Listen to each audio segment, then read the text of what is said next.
Senator Marshall on the Republican side. Welcome, Senator. And on the Democrat side, we have Senators Lujan, Sanders, Smith, Warnock, and Welch.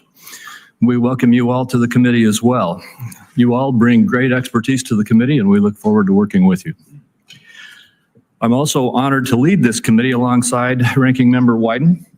Senator Wyden and I have a proven track record of working together to improve the lives of our constituents in the Pacific Northwest and on this committee. And we can and will do so again in this Congress. I look forward to working with you, Senator Wyden. This committee's jurisdiction, tax, trade, and healthcare policy reflects some of the most challenging matters that Congress confronts. The Finance Committee will continue its long tradition of addressing these matters in a manner that invites bipartisanship and delivers results to create opportunities for Americans. Turning to today's hearing, let me extend a warm welcome to Mr. Scott Bessent, President Trump's nominee for the Secretary of the Treasury, as well as his family. Congratulations, Mr. Bessent, on your well-deserved nomination, and thank you for your willingness to serve and for your extensive cooperation with this committee. It has already been a great pleasure to work with you. You've been transparent, candid, and insightful with me and with my colleagues. You've spent countless hours meaningfully answering our questions and according yourself with great courtesy, dignity, and professionalism. Throughout the committee's rigorous vetting process, and I think that our Finance Committee has the most rigorous process of any committee in the Congress, you have worked tirelessly to meet our long-standing diligence standard. It's clear that you followed applicable law and provided thousands of pages of documentation that substantiate your positions supported by major law and accounting firms. Thank you for your transparency and responsiveness throughout the Finance Committee's exacting process, and I look forward to continuing to work together with you. Mr. Bessent has worked for the last 3 decades as one of the sharpest minds in the global finance industry, including as an entrepreneur who started his own asset management firm. He taught economic history at Yale University, is a member of the Council on Foreign Relations, has served on the board of universities and nonprofits, and engages in a variety of philanthropic endeavors. Mr. Bessent, based upon your background, experience, and character, President Trump made an excellent choice in nominating you to be Secretary of Treasury. As you have described it, the position for which you are nominated is at the heart of the American economy, which is in turn at the heart of global economic growth. A Treasury Secretary heads the agency charged with supporting economic growth, representing U.S. interests before foreign nations and global financial markets and organizations, managing the federal treasury and overseeing financial institutions, to name just a few of the responsibilities. Past successful Treasury secretaries have understood business and financial markets, as well as foreign policy and national security, budgets, and regulation. They have worked collaboratively with Congress to enact the President's priorities. Additionally, they have been forthright and communicative. The next Treasury Secretary will have to work with Congress to preserve and build on the pro-growth Republican tax policies that have greatly benefited all Americans, as well as improve our global competitiveness through trade deals that create market access and combat China's unfair practices. As seen in the results of our most recent election, American voters resoundingly support returning to the robust economy that we enjoyed during President Trump's first term. If you're confirmed, I look forward to working closely with you to achieve these and other essential aims. Mr. Bessent, on behalf of my colleagues, I thank you for your willingness to serve and again congratulate you on your support and on your nomination, which I intend to support. With that, I recognize Ranking Member Wyden for his opening remarks. Thank you very much, Mr. Chairman, and I appreciate your introducing all the new members on both sides, and as always, your very kind comments about me. Very much appreciated. In a Trump economy, the winner's circle is small, and it's dominated by the ultra-wealthy. Working people and the middle class are on the outside looking in, and Trump and his advisors are indifferent to the problems they face each day. I've had more than 1,100 open to all town hall meetings in my state. I'll have several more this weekend. The second word I hear from Oregonians in those meetings is almost always bill. Grocery bill, medical bill, electricity bill. Americans feel held down by the cost of living. They look at the growing fortunes at the top and they weigh that against their sense that America's middle class just doesn't have the opportunities to really get ahead. The American people voted for change, and more than anywhere else, they want change in the economy. I don't believe they're going to get it from Mr. Bessent or Donald Trump. The centerpiece of the Trump economic agenda is extending his 2017 tax law at a cost of more than $4 trillion. Ultra-wealthy individuals who rake in millions each year would get tax breaks of hundreds of thousands of dollars. Families who live paycheck to paycheck would be lucky if they could just get enough to cover the grocery bill for a week. How does Donald Trump and Republicans plan to pay for their multi-trillion-dollar giveaways to the ultra-wealthy? For starters, they'll be offering across-the-board tariffs. And let's be clear about what that's all about. Trillions of dollars in new taxes paid for by working Americans and small businesses.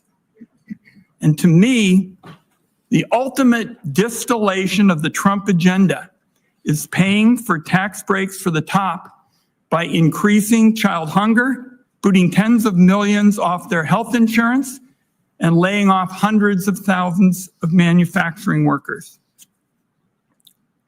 It feels to me like a class war on typical American families. And the nominee, if confirmed, is going to be right in the middle of it.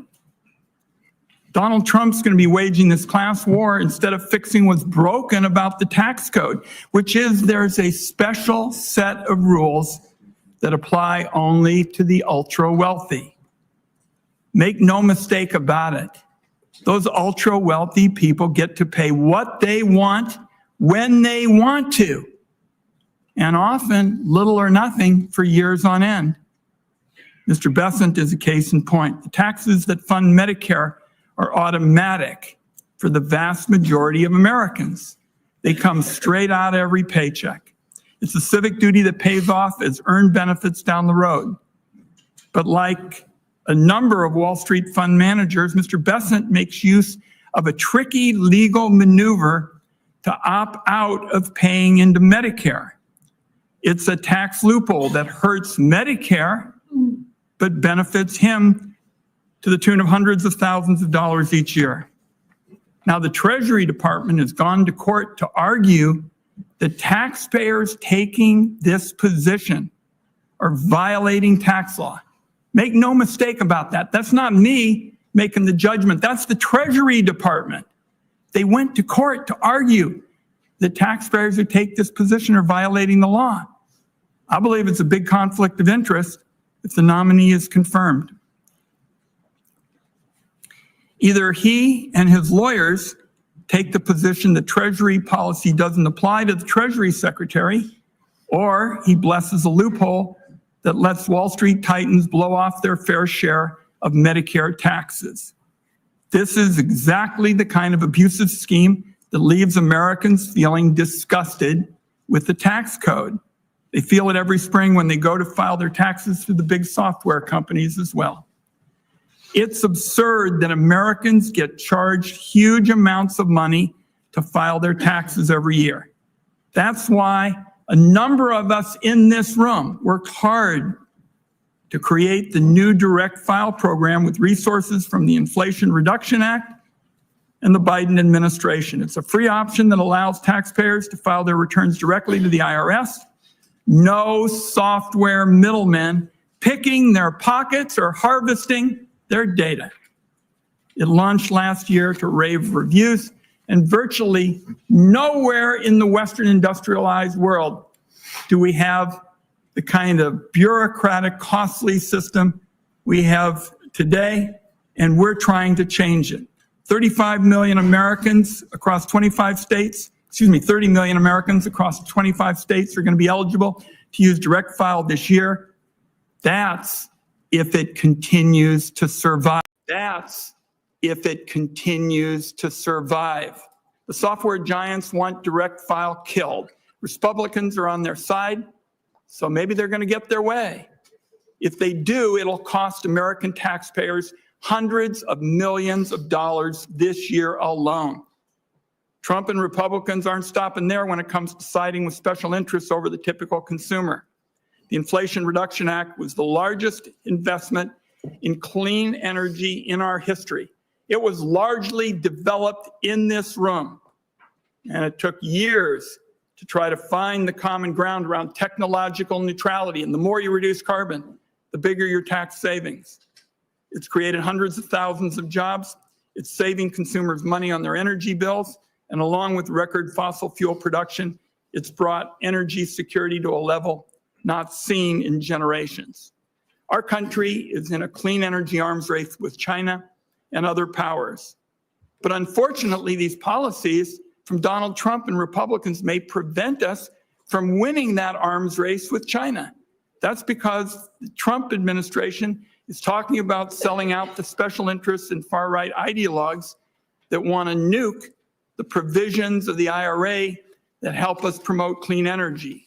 They want to keep in place the oil and gas subsidies that have been around for more than a generation, but eliminate the incentives that put us in the lead on clean energy. From what I've read, be a recipe for higher energy costs, weaker energy security, and surrender to China when it comes to clean energy jobs and investment. In my view, that just defies common sense. I'll close with this.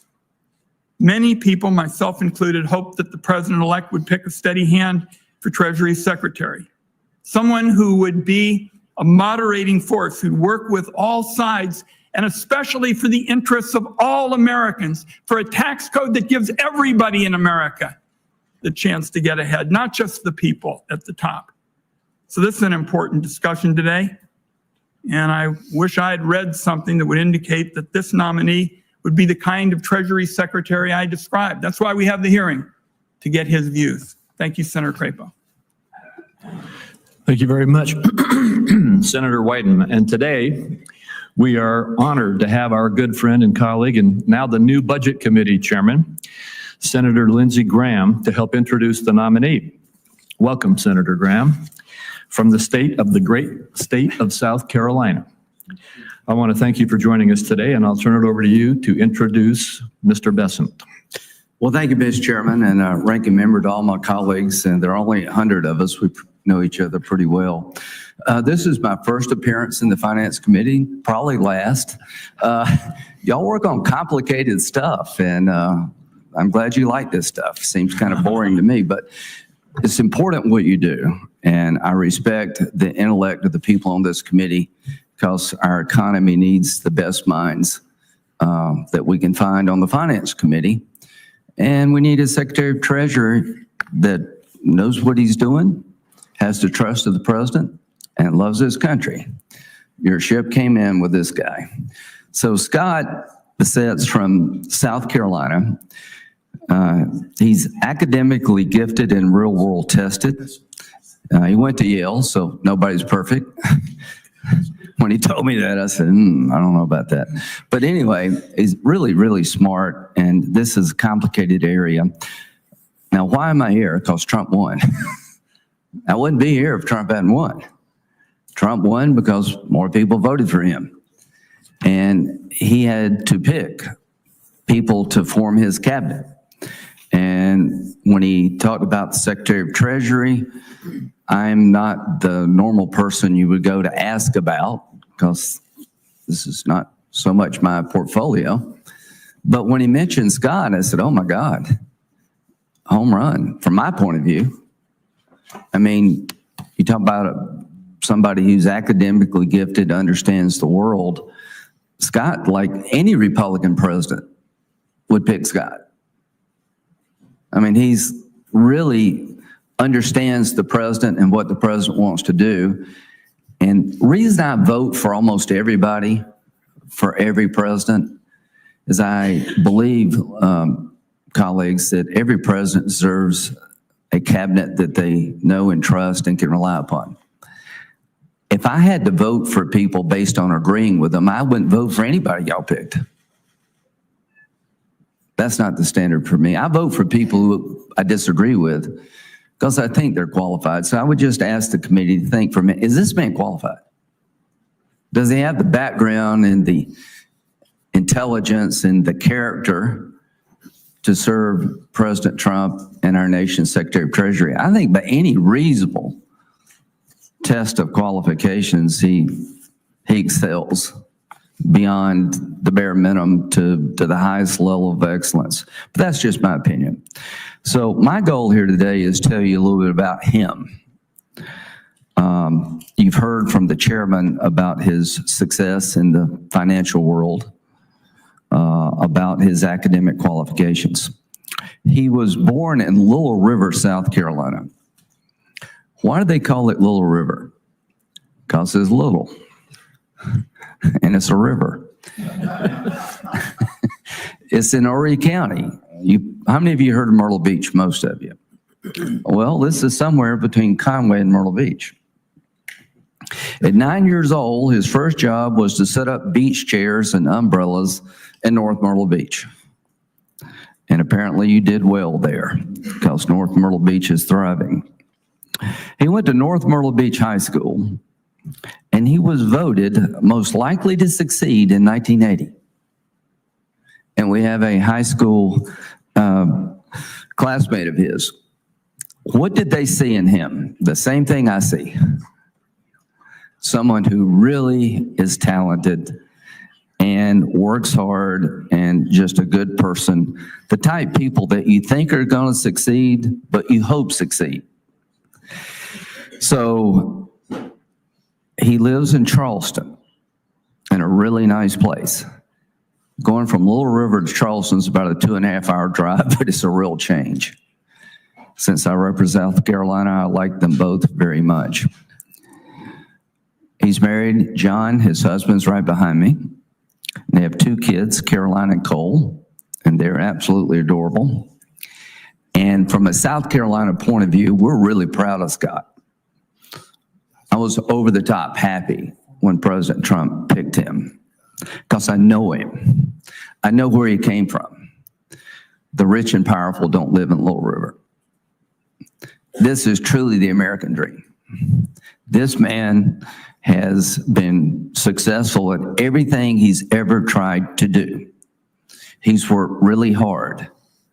And why did President Trump pick him? Because he believes that President Trump's economic agenda is good for this country, and he wants to help President Trump be successful. And here's what Scott said. I think it's the melding of economic policy with national security. Economic policy and national security are now indispensable, and Donald Trump understands that. So I'm here to tell you, folks, I agree with that. If we don't have energy independence, we're less safe. If we don't get our debt in order, we're less safe. I am known around here as kind of a national security guy, but I do understand economic policy matters. If you want to clean up the environment, a carbon fee seems to be a good way to do it, to punish China and India for bad carbon practices. Call it a tariff, call it whatever you want to do. So President Trump won. I'm here today because he won. I'm here today because Scott lives in South Carolina. I'm here today to tell you, if you use qualifications as your test, this is the easiest vote you'll ever take. If your goal is to play like the election didn't happen, then I guess you'll vote no. That's just where we're headed in the Senate. When you lose an election, you get up and dust yourself off and you get ready for the next one. But I was honored when he asked me to introduce him because I know this man.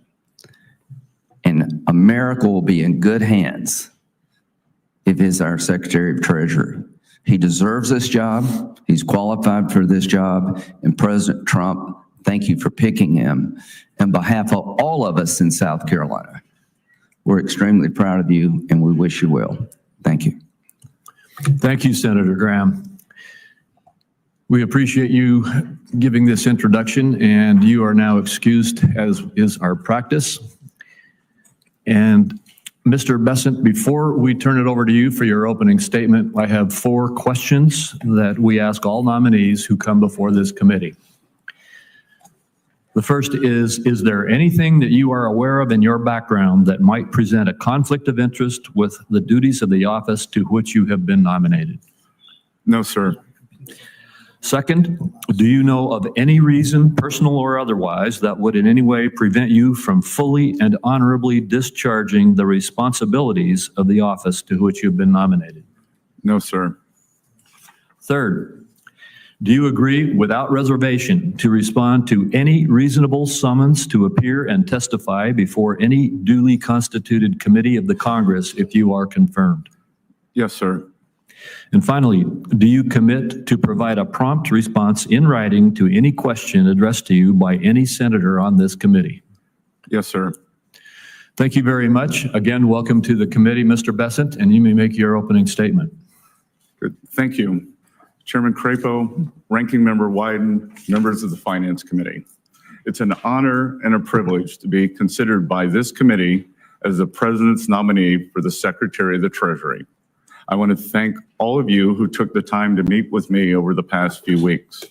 I want to thank my spouse, John Freeman, who is here today, and my wonderful children, Cole and Caroline, Mike, I'm not sure if Mike's there. who are sitting behind me. Mr. Bessent, could you pull the microphone a little closer to you? Who are sitting behind me for the ultimate civics lesson. I want to acknowledge 3 people who couldn't be here today. My 98-year-old mother-in-law, Celine Freeman, a World War II French war bride of an American soldier who lives with us in Charleston, South Carolina, making for a 3-generation household. My sister, Paige McLeod Bessent, who doesn't like crowds and prefers the mountains of South Carolina to large cities, and my recently deceased sister, Wynn Bessent, who worked tirelessly as a public defender in one of South Carolina's poorest counties. I also want to thank President Donald Trump for having placed his trust and confidence in me for such an important role in his administration. While I've met with many of you, most Americans watching at home will be unfamiliar with my background. I have been blessed with a fulfilling and successful career, but my presence here today was far from predetermined. I was born and raised in the South Carolina Lowcountry.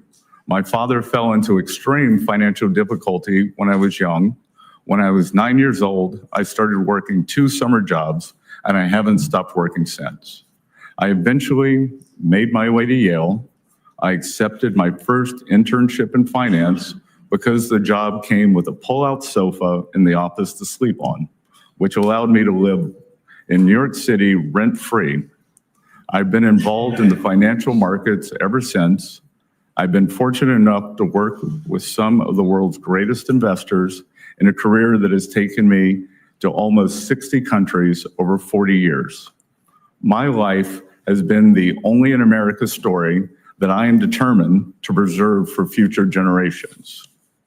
Today, I believe that President Trump has a generational opportunity to unleash a new economic golden age that will create more jobs, wealth, and prosperity for all Americans. My life's work in the private sector has given me a deep understanding of the economy and markets. And while this experience will be invaluable in crafting economic policy, I have long adhered to the principle that you should know what you don't know and lean on those who do. Having never served in government, I intend, if confirmed, to be in close contact with each of you in your offices and seek your counsel. The Treasury Department plays a critical role in protecting American national security. We must secure supply chains that are vulnerable to strategic competitors, and we must carefully deploy sanctions as part of a whole-of-government approach to address our national security requirements. And critically, we must ensure that the U.S. dollar remains the world's reserve currency. Today, Americans face significant challenges in an economy that has not created enough opportunities for working men and women. We have an affordability crisis, a housing shortage, and for the first time in my lifetime, parents feel as though the American dream is slipping away from their children. The federal government has a significant spending problem, driving deficits that have averaged an historically high 7% of GDP during the past 4 years. We must work to get our fiscal house in order and adjust federal domestic discretionary spending that has grown by an astonishing 40% over the past 4 years. Productive investment that grows the economy must be prioritized over wasteful spending that drives inflation. As we begin 2025, Americans are barreling towards an economic crisis at year-end. If Congress fails to act, Americans will face the largest tax increase in history, a crushing $4 trillion tax hike. We must make permanent the 2017 Tax Cuts and Jobs Act and implement new pro-growth policies to reduce the tax burden on American manufacturers, service workers, and seniors.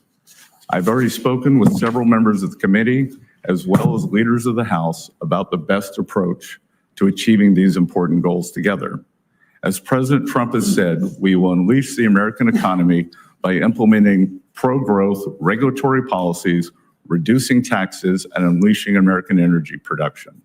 The breadth and depth of our capital markets, along with predictable pro-growth tax policy and smart updated regulation, will continue to make America the most popular destination in the world for starting, growing, and taking public a business. And as we rebuild our economy and lay the foundation for the next generation of American competitiveness, we must use all the tools available to realign the economic system to better serve the interest of working Americans. For too long, our nation has allowed unfair distortions in the international trading system. President Trump was the first president in modern times to recognize the need to change our trade policy and stand up for American workers. If confirmed, I look forward to working with President Trump and members of this committee to do just that. Members of the committee, these are just some of many important goals that President Trump has laid out for me and others on his economic team. I firmly believe that if confirmed, and with your counsel and support, we can usher in a new, more balanced era of prosperity that will lift up all Americans and rebuild communities and families across the country. I humbly thank you for your consideration and am eager to take your questions. Thank you, Mr. Bessent. Before I begin my questions, I want to reemphasize how appreciative I am of your diligence in the process that we've gone through vetting here in this Senate. I appreciate the more than 3,000 pages of supporting material you've provided, as well as the countless hours you and your staff have offered to respond to questions from members of this committee.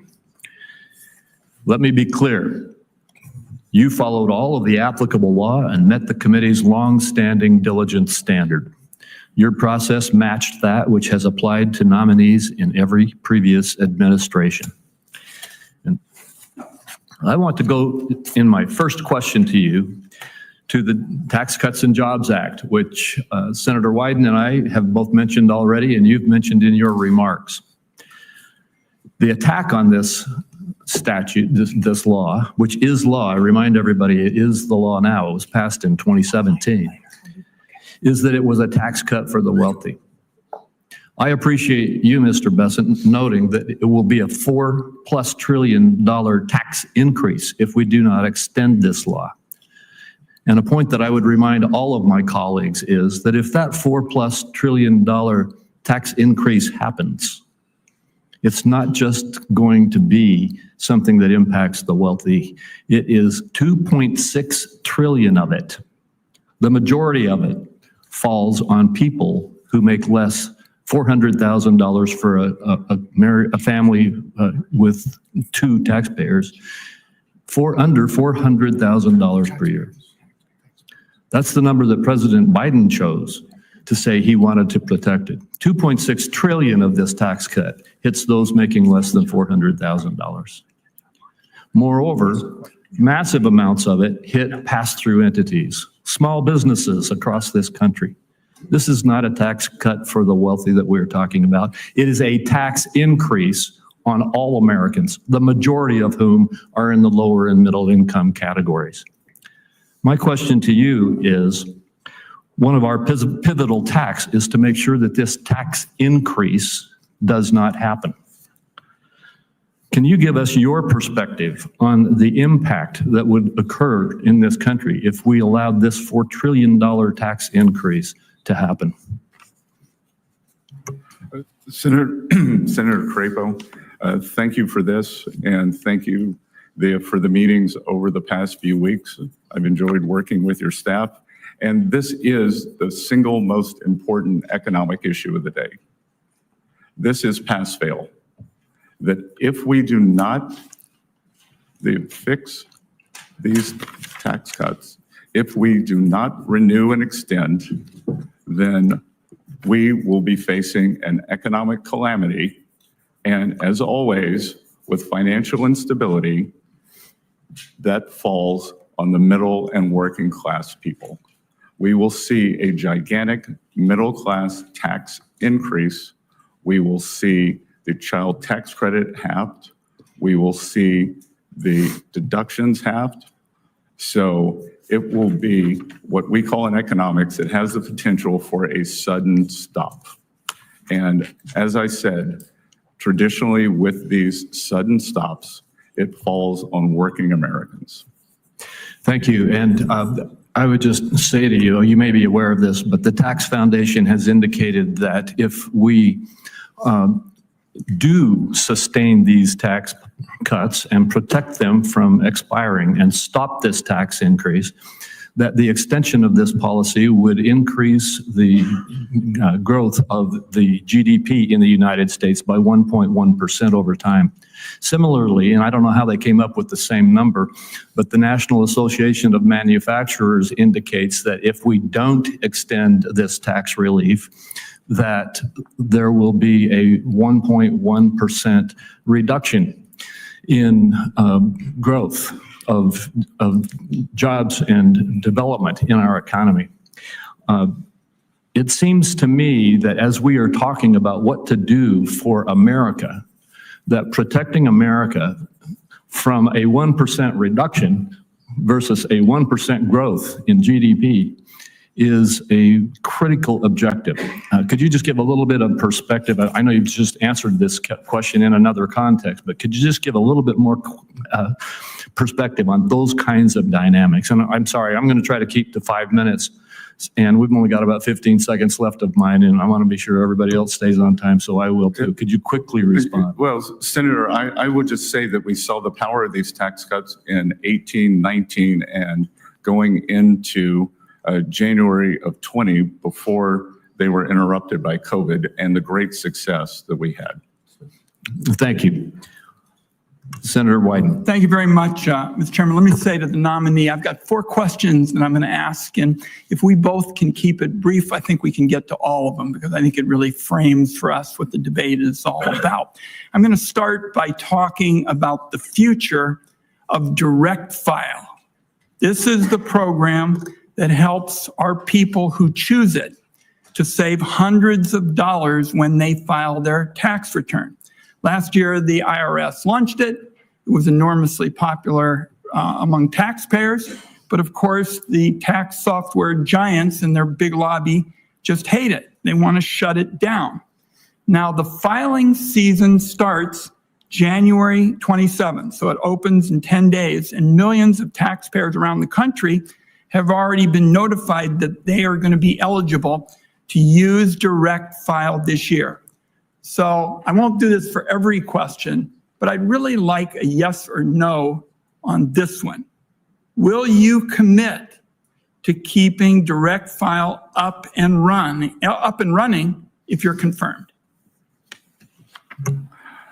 I will commit that for this tax season, that direct file will be operative, and the American taxpayers who choose to use it will.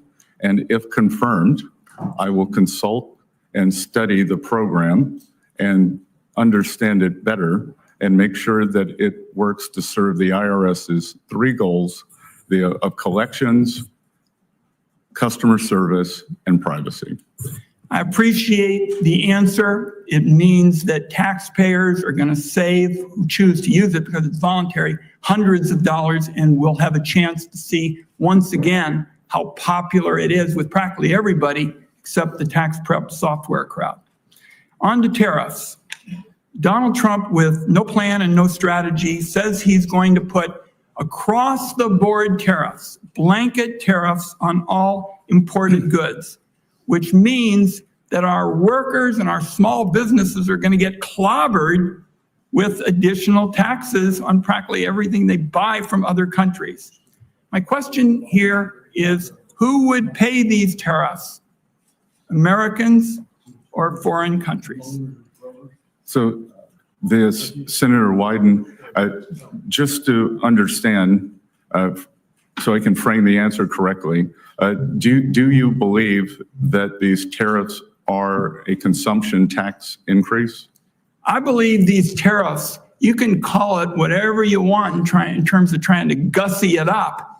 They're going to be paid for by our workers and small businesses. And all through the campaign, we heard they weren't, that foreign countries were going to pay it. I think that's baloney. It's going to be paid for by workers and small businesses. So, your response? Yes, Senator, I would respectfully disagree.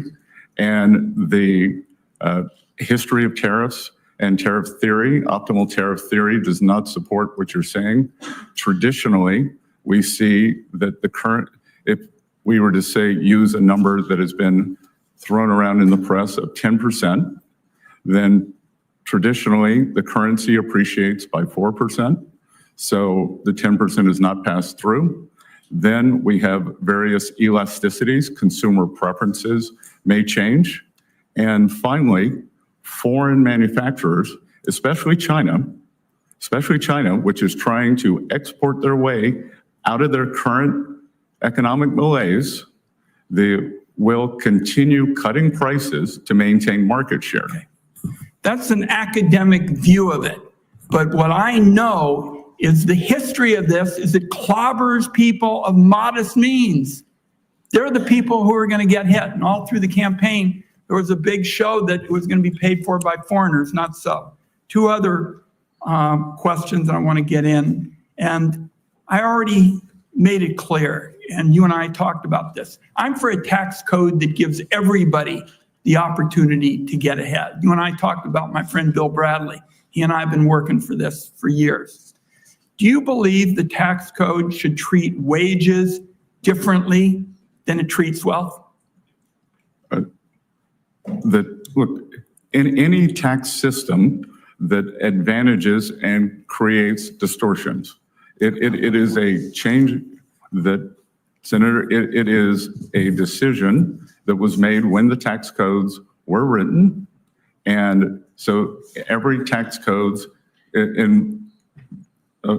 involves the trade-offs and distortions in favor of other the gains. It sounds to me like you do believe that it's fine to treat wealth more favorably. I couldn't disagree more. The idea that a dollar earned by a hedge fund manager has more value than a dollar earned by a teacher or a factory worker, I just think it's a disconnect with the American people. One last question, and that is about the legislation that was written in this room that was the biggest transformation on clean energy in American history. That is our package that basically said the tax code as it relates to energy is a broken down mess. And we basically said we're going to have a technology neutral system. The more you reduce carbon, the bigger your tax savings. Now there is a big effort in the Trump administration to reverse it. I think that's going to be bad for the economy, but it is going to be damn good for China because we are in an arms race on clean energy with them. Are you going to be on the side of people who want to unravel this? Senator Wyden, just so we can frame this for everyone in the room, China will build 100 new coal plants this year. There is not a clean energy race. There is an energy race. China will build 10 nuclear plants this year. That is not solar. I am in favor of more nuclear plants.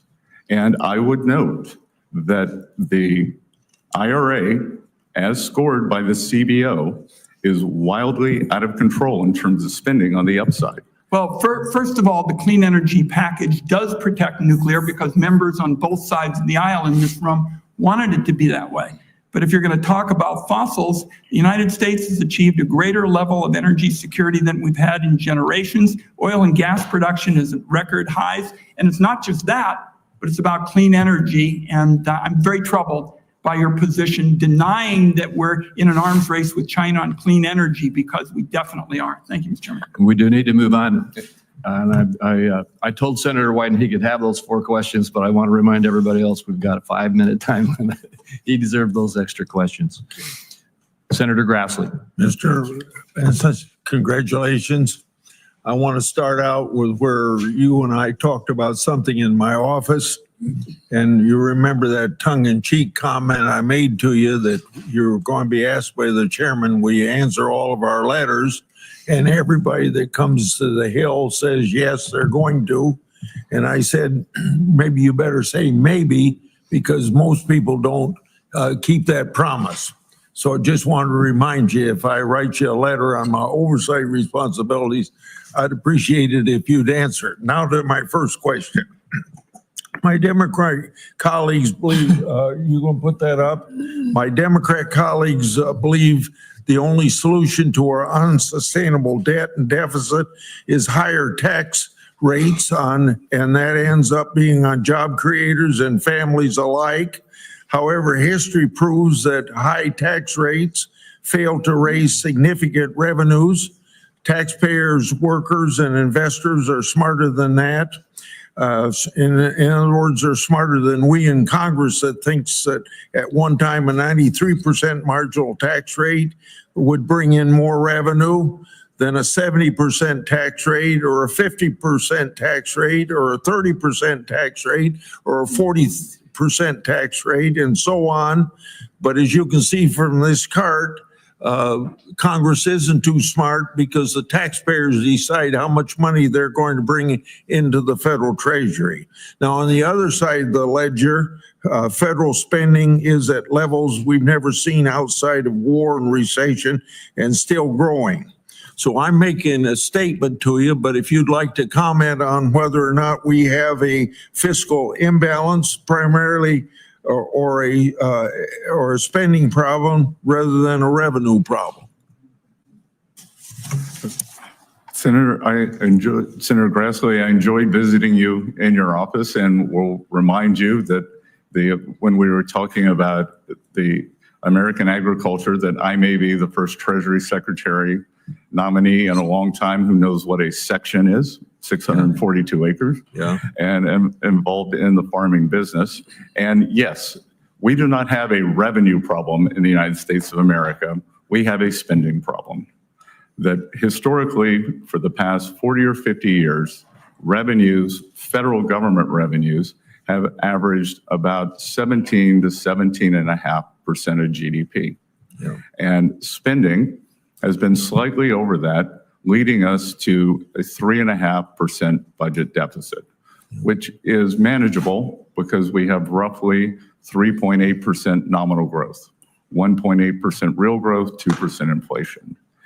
Today, as you stated, and to be clear, this is one of the things that got me out from behind my desk and my quiet life in this campaign, was the thought that this spending is out of control. We are spending about 24, 25% of GDP. So as you said, 6.8 to 7% deficit. We have never seen this before when it is not a recession or not a war. And I am concerned because several times the Treasury of the United States has been called upon to save the nation. Whether it was the Civil War, the Great Depression, World War II, or the recent COVID epidemic, Treasury, along with full government and Congress, has used its borrowing capacity to save the Union, to save the world, and to save the American people. And what we currently have now, we would be hard-pressed to do same. My last question is one I ask a lot of people to come from Treasury.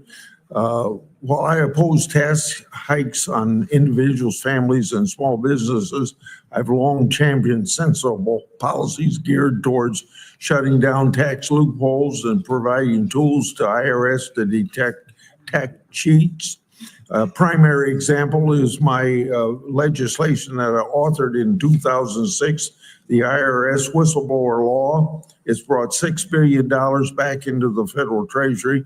This program could raise billions more if IRS would use it to its full potential. So I hope I can count on you if you're confirmed, and I think you'll be confirmed, to be supportive of this whistleblower program and work to ensure its full use to its full potential.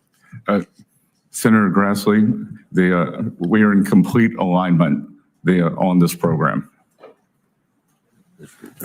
Thank you. Next would be Senator Cornyn. Well, thank you, Mr. Chairman. Mr. Bessent, welcome to Washington, D.C. You're getting a taste of what it's like here, which is an out-of-body experience for most people who are not acquainted with it.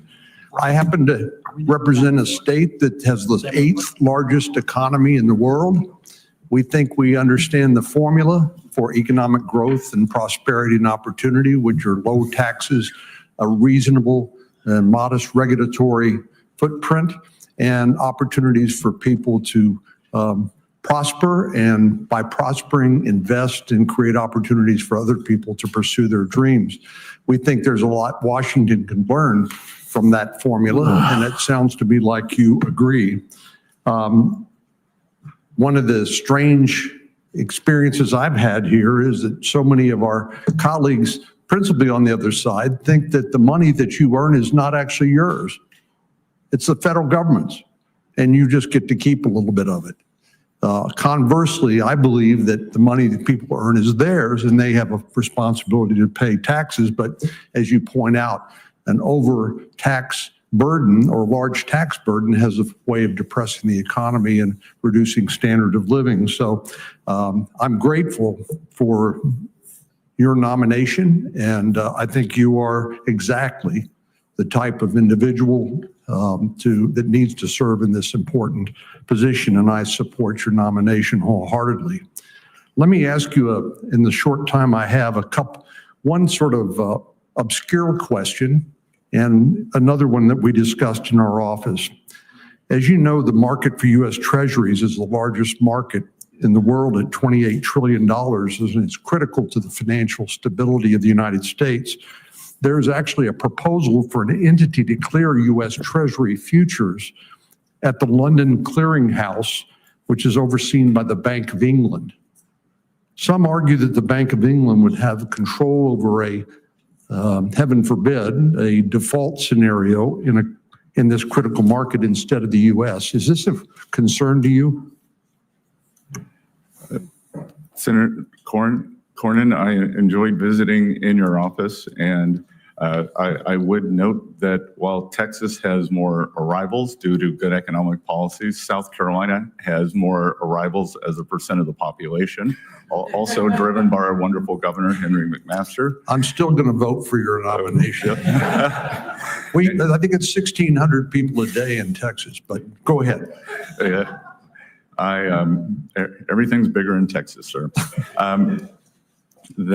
You raised a very important question, and one that I will investigate further. I was unaware until the past few days of this with the new exchange. What I can tell you is, as a student, a professor of economic history, that it is important for the U.S., for U.S. Treasuries, for us to be able to resolve any stress issues in the market in the U.S. We saw during the Lehman Brothers bankruptcy that many of the problems emanated from the UK subsidiary. So this is something that, thank you for bringing this to my attention. And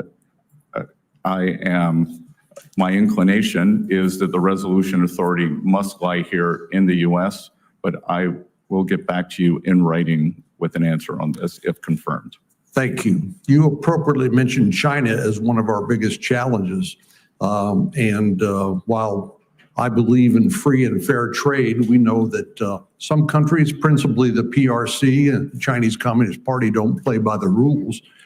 Over the years, by some estimates, U.S. investments in Chinese companies have totaled $2.3 trillion in market value. That was at the end of 2020. That included $21 billion. These are American companies investing in China. $21 billion in semiconductors, $54 billion in military companies, and $221 billion in artificial intelligence. So it's pretty clear to me that U.S. investments have fueled China's economic growth, which has allowed them not only an increased standard of living, which is great for the Chinese people, but problematically, it's also allowed them to modernize their military and now threaten the peace in the Indo-Pacific and beyond.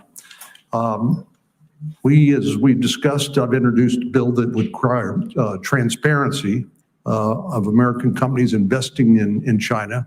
And of course, the entity that would receive the reports from American companies that do that, and since it's strictly a reporting requirement, would be Treasury. What's your view of an outbound investment transparency requirement? Senator Cornyn, I believe that, as we discussed in your office, this is a very important issue. That the Chinese economy is the most unbalanced economy in the history of the world. They are using their surpluses to fund their military machine in China, and I'm not going to try the Mandarin pronunciation for the sake of everyone in the room, but there is a phrase that is 2 words: military industrial, and military always comes first.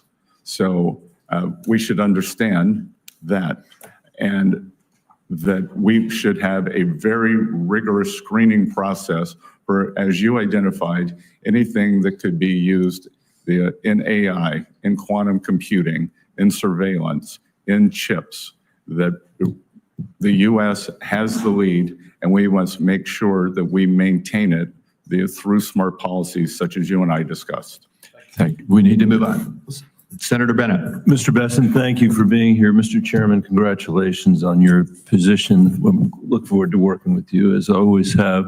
Mr. Bessent, thank you for your willingness to serve.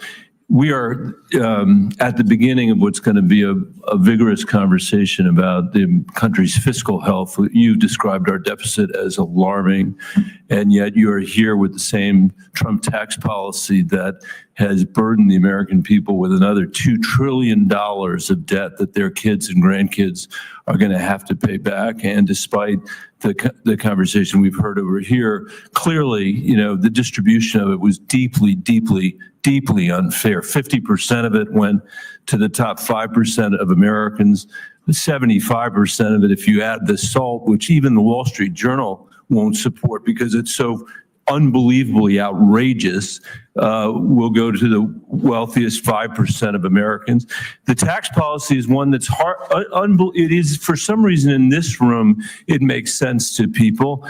In America, I don't think there's been a mayor in the history of the United States whose tax policy has been to go to the people of New York City or of Atlantic City or even of Mar-a-Lago and said to them, I have an idea. I'm going to borrow more money than we have ever borrowed in the history of that community. And I'm going to spend it. And I would say, well, geez, I'm worried about that. I don't want us to borrow a bunch of money without knowing what it's going for. What is it going for? Is it going for schools?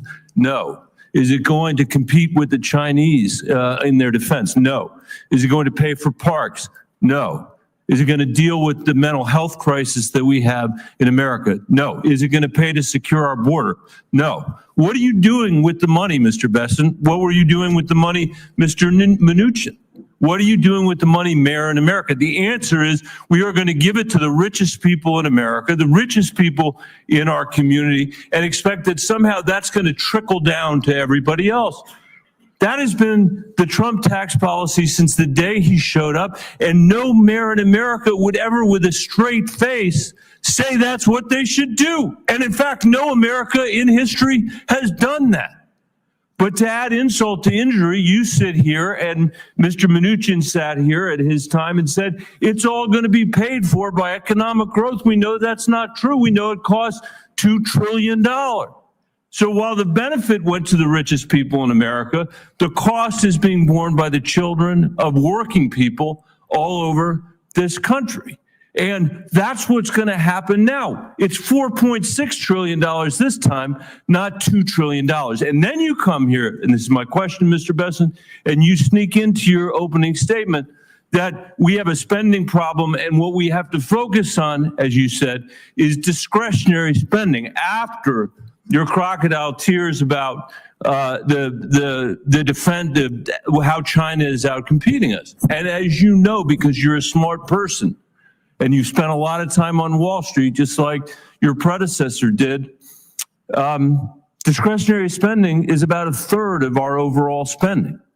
17% of what we spend is domestic. 17% roughly of what we spend is military spending. That spending you were talking about with respect to China. There are so many things I think you owe the American people after we have seen the catastrophe of the result from the tax cuts the last time and the fact that the benefits went to the wealthiest people. But don't you at least owe the American people a refund for the $2 trillion that they've already incurred because of the last round before you get to the $4.6 trillion? Can't we think of a better idea in the halls here than cutting taxes for the wealthiest people and expecting that it will trickle down to everybody else when we have the profound needs that you have talked about? When we're living in an economy, you had the American dream. We heard you say that, where fewer and fewer people can get ahead, where this generation of Americans is going to be the first generation to leave less opportunity, not more, to our kids and our grandkids, where we see massive income inequality and wealth inequality when Trump was president, when Biden was president. Can't we think of a better idea than that? And at a bare minimum, and this is tiny, don't we owe them an answer about what you are going to do to that 17% of discretionary spending, or even the third, before you come in here and say that the most important thing we should do is cut taxes for the richest people in America? Senator, thank you. And I would respectfully disagree with much of your categorization in terms of the benefits accruing to the richest Americans. Actually, the share of taxes paid by the upper percent of Americans increased after TCJA. It went from 39 to 46%. The top 50% of Americans now pay 98% of taxes. And working families had real wage increases in 2018 and 2019, and going into 2020 pre-COVID. The CBO scoring for the Trump tax cuts got rescored by 1.5 trillion. Make sure, because we're in the beginning of a long debate, that if you're going to rely on the CBO score for this, that you're going to be willing to rely on it for the things that you said it's no good. Look, I'm not in love with CBO scoring. I know that. That's why now you're relying on it. So I'm just saying, it's not funny money. This is the American people's money. We can do math. Every mayor in America has to do math. And we're going to insist that you do the math too, because we know George Soros understands the math when you work there, and you understand full well what's going on here, just like Steve Mnuchin did, just like Donald Trump does, and we're not going to let it happen against the American people. Thank you, Mr. Chairman. Thank you. And I again remind my colleagues, we need to hold our time to 5 minutes. Senator Cassidy. Mr. Bessent, I'm always going to pronounce your name as if it was in South Louisiana, and I'm going to pronounce it with a French Bessent as opposed to Bessent. That's what those folks in South Carolina do. I'll try. Let me compliment you on substantive answers. Sometimes we get people here who just rope-a-dope, and they'll have a set of statements such as have been just delivered, and all due respect to my colleague, and they just rope-a-dope, and you actually give substantive answers. I thank you for that. By the way, I also, Lindsey Graham alluded to it, going back to tariffs, which Senator Wyden spoke of. I've been very concerned that countries like China manipulate environmental regulations. You point out that they're building 100 coal-fired plants over a period of time, and that whatever we do will not have an impact on global greenhouse gas emissions because China's putting up so many. I believe I've learned that that is called an externality in economics.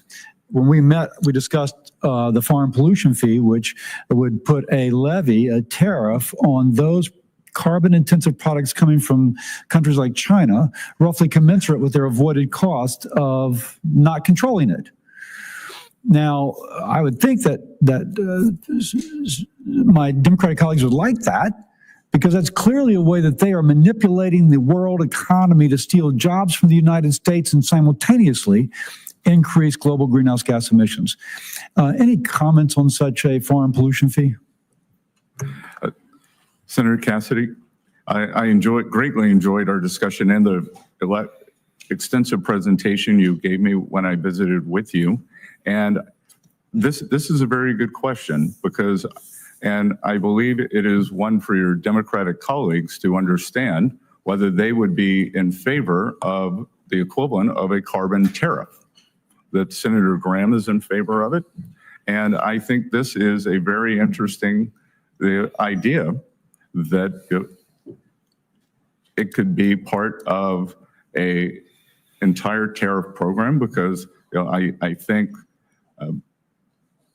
President Trump hasn't taken office yet. But if confirmed, I look forward to working with him on various strategies, some that could be specifically aimed toward carbon, as you say, others that could be aimed toward unfair trade practices, unfair financing practices. So if you will, there's externalities that a tariff can address. Those externalities in and of themselves hurt the pocketbook or the job prospects of an average American. Let me move on. I think you would agree with that. I applaud your goal to get our debt to GDP ratio down to 3%, or percent of our GDP down to 3%. But you studiously say that we can't talk about things like Social Security. And I think that's because routinely, if we talk about Social Security, we presume that there's going to be a cut in benefits or a raise in taxes. I think we spoke when we met. I and others have a bipartisan plan that would create a pension investment fund separate from the Social Security Trust Fund, and that, just like we do with our 401ks, invested in the broader economy and use the proceeds from that to offset the upcoming 25% cut in Social Security benefits that will occur if we don't address this problem. And just so folks get that, under current law, when the Social Security program goes insolvent in 8 years, per CBO, there'll be a 25% cut in benefits. Under the plan I and others have endorsed, it's a pension investment fund in which we, again, would invest in the broader economy with all the safeguards to keep the government from interfering. I mention that because it seems that other advisors to the president, incoming president, have spoken of creating an investment fund to benefit. Mr. Lutnick, I think, has. Mr. Paulson did on the campaign trail. What are your thoughts about that concept? I think they spoke about it as sovereign wealth. I'm speaking about it as a fund to bail out social. Not, by the way, all risk borne by the fund, none of the risk borne by the beneficiary. She would get her scheduled benefits. What are your thoughts on that? So, Senator Cassidy, first of all, I want to emphasize that President Trump has said that Social Security and Medicare, they will not be touched. And I believe... Yeah, but I'm saying touch in a positive way, not cut benefits, not raise taxes, indeed increase benefits, and take that 25% cut off the table, just to make that clear. No, I understand. And so those would not be touched. One of the tragedies of this blowout in the budget deficit is that we have to get our short-term house in order to start, before we can start implementing the smart plans such as yours. I do believe that there is discussion to leverage the asset side of the U.S. balance sheet, as we discussed in your office, in favor of a fund, whether it's a sovereign wealth fund, something, as you discussed, a supplemental fund. So that is very much in the mix. I look forward to getting back to you on it. President Trump hasn't taken office yet. If confirmed, this is something that I think could be very exciting, because we always look at the debt of the United States, and we have fantastic assets that could be earning, leveraged, or used for multiple revenue generating opportunities. Thank you. Thank you. Senator Warner. Thank you, Mr. Chairman. Congratulations. Mr. Bessent, it's good to see you and enjoyed our meeting. I've got some specific questions I want to ask, but I don't want to litigate this now. But I do feel, as someone working with Senator Crapo and others, when we took on, I still think, the most comprehensive post-Simpson-Bowles, and we took arrows from each side. And I'm looking at any kind of pro-growth policies possible, but I just respectfully want to say there is not an industrial nation, first world industrial nation in the world, that gets anywhere close to meeting their revenue needs. And I'm not proposing that America spend anywhere like the Europeans at 17 to 18% of GDP. It's never happened historically. It's not going to happen in a Trump administration or future Democratic administrations. So I just, we'll have a time to talk back and forth on this, but I can't let some of this go without at least offering something that there's not an economist around that wouldn't concur. We got to bring down spend, but the revenue side alone is not, excluding that, we're never going to get to a balance. I do want to raise on a more positive note, again, something I worked closely with the chairman on, and actually worked with your predecessor on, and was very proud of that relationship. I disagreed with Secretary Mnuchin on a lot of things, but I found a lot of things to agree with him on. And one was a relatively narrow part of the financial sector called Community Development Financial Institutions, CDFIs. Under the previous Trump administration, we put about $12 billion in. This serves access to capital for underserved communities. Under Senator Crapo's leadership, we built a bipartisan CDFI caucus, 12 Ds, 12 Rs. It's tough to get 24 bipartisan senators to agree on anything. It's kind of low-hanging fruit. There are things we can do to continue to expand this area, creating a secondary market. We've got some bipartisan legislation there, trying to reward patient capital. A lot of these institutions now have tier one equity, but they've got to get patient capital. And again, Senator Crapo and I have worked with the current administration, would want to work with yours on something called the Economic Opportunity Coalition. But can you say a word or two about how you view CDFIs and this making sure that underserved communities get the access to capital so they can have their own American dream, how that fits into your lexicon? Senator Warner, I enjoyed talking to you about CDFIs in your office. The early part of my career was as a financial services analyst, so I have a depth and breadth, and I believe that the breadth of the U.S. financial services industry is what makes the U.S. economy, differentiates the U.S. economy from the rest of the world. And I think the addition of these CDFIs into underserved communities are very important. Well, I appreciate that. And again, it's bipartisan. And there are, again, you understand markets well. If we could spark a secondary market in this debt, we could leverage, and I'm talking about private capital, and I know that's what my colleagues like a lot, private capital, but we can leverage it exponentially. One of the things we discussed, and again, we talked about this in my office, and I don't want to, one of the things I was happy to hear, I feel very strongly that we cannot reward Vladimir Putin's aggressive, outrageous behavior in Ukraine. And I think the Ukrainians have performed remarkably. Obviously, they have manpower issues. I see this from the Intel side on a daily basis. One of the areas that I think we have not done as well, and candidly, the sanctions regime, I don't think was as effective as it should have been. And I frankly think the Biden administration waited too late to put some of these additional sanctions on oil and tankers. The ability to Russia to retool. Listen, I hope if President Trump can settle this,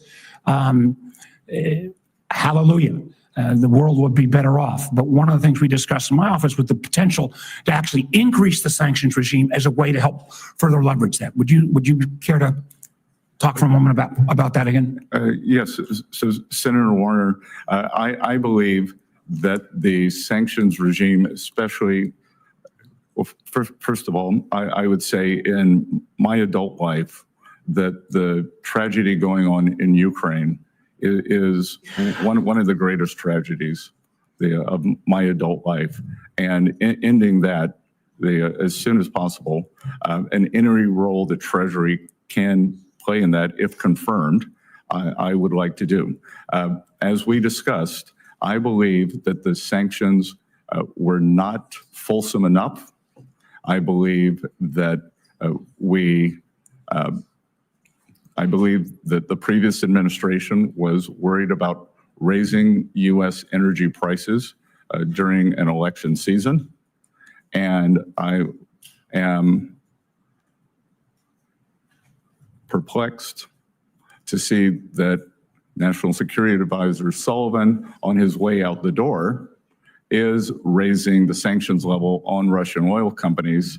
And indeed, the oil prices in the U.S. are up about 9% this month. So what was good for that administration is being foisted on us.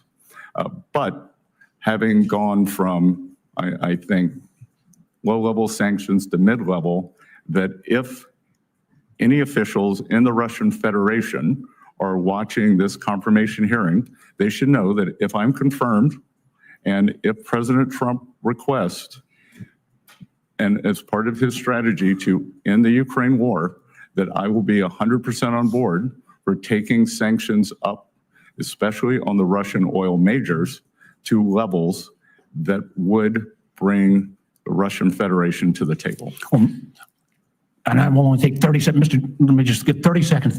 Thank you for that, because I think it's important that we don't take these tools out of the toolkit. We can litigate what the past administration did and when they did it, but increasing pressure on Putin to bring about a resolution, I very much appreciate your willingness, and I hope you will be an advocate for keeping those sanctions on and actually advancing them even further. Thank you, Mr. Chair. Thank you, Senator Warner. Senator Langford.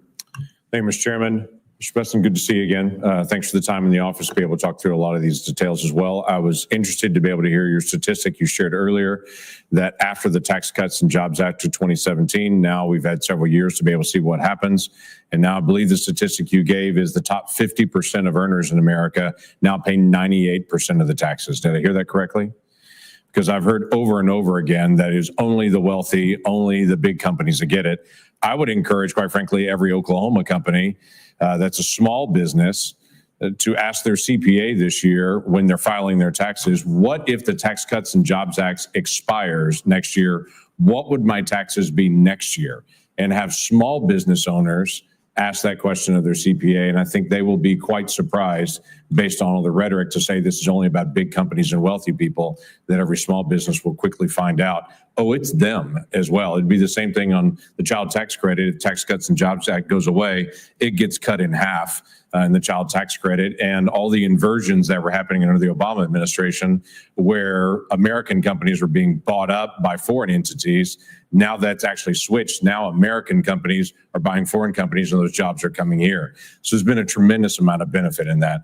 The one challenge that we've had on this committee has been a conversation with Janet Yellen about Pillar 2. And it started really 4 years ago now, 3 years ago, where the conversation was about, well, we really don't need Congress to act on this. We feel like we can do unilaterally. We can change America's tax policy for all businesses in America. And now in the last year, they've shifted to say, well, we're going to have to come back to you at some point to be able to get this.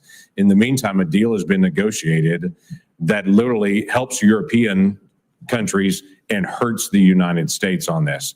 And they negotiated a deal that exempts China from being affected by this at all.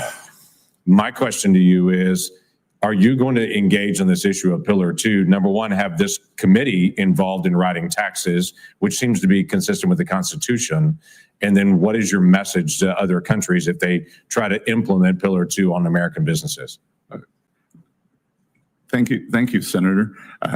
As we discussed in your office, Senator Langford, that I believe that any, especially European country, but any country that in the next few days before President Trump takes office is intent on implementing Pillar 2 will find it a grave mistake. That the taxation of U.S. companies is a sovereign issue, and that authority lies with this Congress, and I will respect that. I will work with you to undo what I think has been a terrible policy. Yeah, which I would agree, and many members in this committee would agree, that not only they went around Congress violating the Constitution, but it deliberately hurt American companies. And I just think that's really terrible policy on it. It truly was America Last policy. On the energy side, you've talked a lot about energy production. I'm Oklahoma, and unashamedly, we're all the above and all the below energy. We probably have more wind and hydro and solar production in my state than any other state on this dais, with very few exceptions, but we also use oil and gas. And we're going to produce all the energy that our state needs to be able to make sure that we stay stable on that. One of the issues that is a business issue for small or large businesses that I've been fighting for is a stable bonus depreciation amount. This is not about the type of energy or the type of business even. It's if you're actually investing in your company and trying to grow your company, that you would know what that bonus depreciation. Now, this will help with pipeline productions, but it will also help a pet shop and a hair salon and a restaurant just as much as well. And so thoughts on bonus depreciation and just a stable rate for that? So Senator Langford, you're referring to the 100% immediate? Yes, what has been in the past, but for quite frankly, a stable rate, period. Right now we have a diminishing rate that's unpredictable. Yes. So I think that increasing the after-tax return on capital for U.S. companies, especially small business, is one of the greatest forms of job creation that we could see. Yeah. And to go back to your point on energy production, we've heard much here today saying that we are at a record amount of energy production, and we know that's a canard. We are barely above where we were in 2020. And if we were to look at the Department of Energy projections for 2024 and 2025, we are well below those. The past 4 years, we have seen U.S. production constrained, and part of a fulsome sanctions program would mean that we need more energy production in the U.S. to make up for the loss of sanctioned Russian oil to protect the U.S. consumer. Right, which is American jobs, which is American income, which one of the things we're going to have to deal with is the intangible drilling cost punishment that was actually put on all the independent oil and gas companies in my state and everywhere else that drives up the cost for consumers as well. That's another issue that this committee needs to take on. Mr. Chairman, thank you. Thank you. Senator Hassan. Well, thank you, Mr. Chairman. And again, congratulations on your position. I look forward to working with you and all of our colleagues on the committee. And thank you, Mr. Bessent, for being here. Congratulations on your nomination and for your willingness to serve, and welcome to your husband and children as well. We are grateful for their willingness to share you with the country. I appreciate you meeting with me in this process and sharing your priorities at Treasury if you are confirmed. And I want to follow up on some of those topics today. I also just want to associate myself with the comments of my colleagues, Senator Bennett and Senator Warner. I certainly believe we need to cut taxes for working people, and we need to make sure the wealthiest pay their fair share. And with regard to Senator Warner's comments on sanctions, you mentioned if Vladimir Putin is watching this hearing, he's not the only one watching this hearing. China is watching this hearing, and we have talked about the importance of making sure that we are not only competitive but outperforming China for economic purposes as well as for national security reasons. And as important as a resolution in Ukraine is, history tells us that appeasing tyrants at the expense of freedom fighters never works. And it is critically important, not only for the Ukrainian people and for the freedom of all of us, but it is important because China and North Korea are also watching what we do and watching this hearing and how we will go forward imposing sanctions. To turn to some of the topics that we discussed when we met in my office, the research and development tax deduction was one of them. It's critical to helping us outcompete countries like China. Currently, China provides a 200% super deduction for R&D, while American businesses can only immediately deduct 10% for R&D. I've worked with Senator Young on a bipartisan effort to restore the full and immediate R&D deduction. So do you support restoring the full and immediate R&D deduction? Will you work with me and my colleagues to get this across the finish line in Congress? Senator, I enjoyed the meeting in your office. I am not fully versed in this, but my inclination is that this is something that I would support, and I will get back to you, if confirmed, I will get back to you very quickly on it, and we'll make it a priority. Do you agree it's an important tool for American companies to improve their competitiveness? Yes, Senator. Thank you. One of my other top priorities is working on a bipartisan basis to lower costs for families. Under President-elect Trump's policies, do you believe that prices for families will go up or down? I believe that inflation will be much closer to the Federal Reserve's target of 2%. And I believe that what we have seen over the past few years is that the bottom two income quintiles have a very different basket of goods and services. So there are two ways. We can either lower cost or we can get real wages up. I would hope that we would be able to do both. So you believe that President Trump's policies will further increase wages and lower inflation?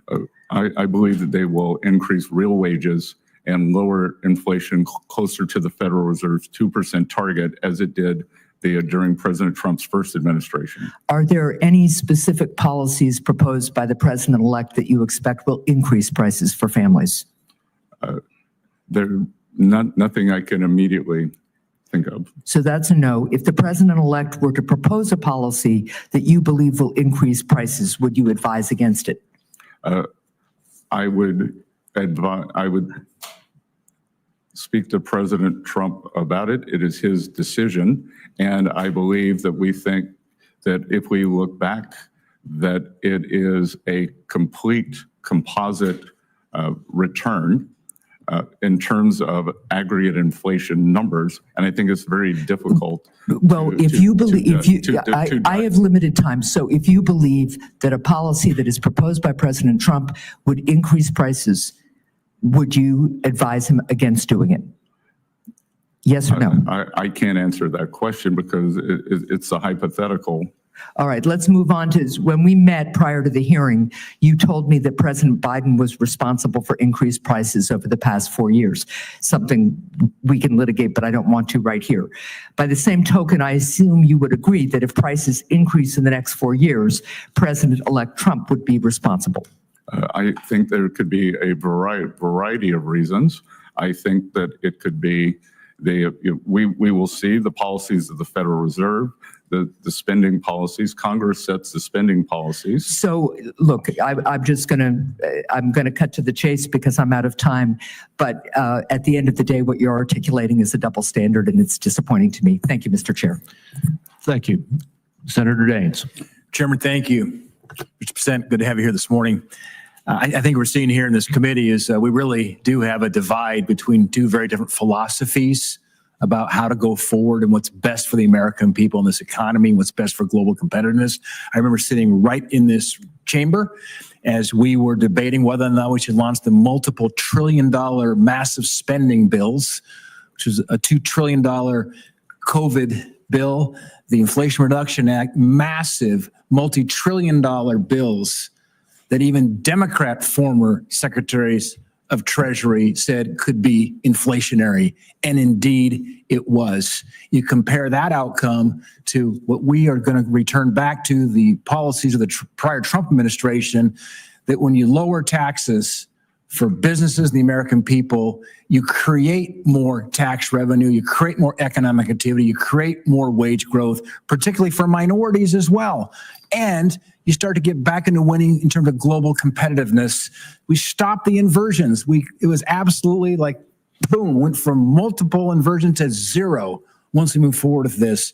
And I couldn't be prouder of what we did boldly back during the Trump administration. We tried to fight against during this administration, these massive out of control spending bills that were inflationary, and the American people suffered greatly with these high levels of inflation, higher mortgage rates, and so forth. And so I'm glad to have you as our next Secretary of Treasury work with you to restore sanity back to where we were under President Trump. So congratulations on your nomination and your willingness to serve.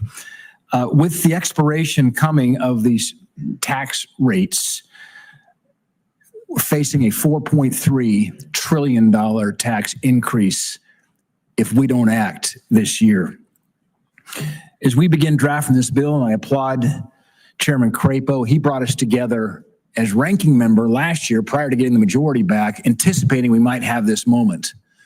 And we started talking about what are some key themes. Then we got into the details over several months of working groups for this next tax bill to renew and preserve the tax rates and prevent a $4 trillion tax increase. One of the key words was permanency. Permanency.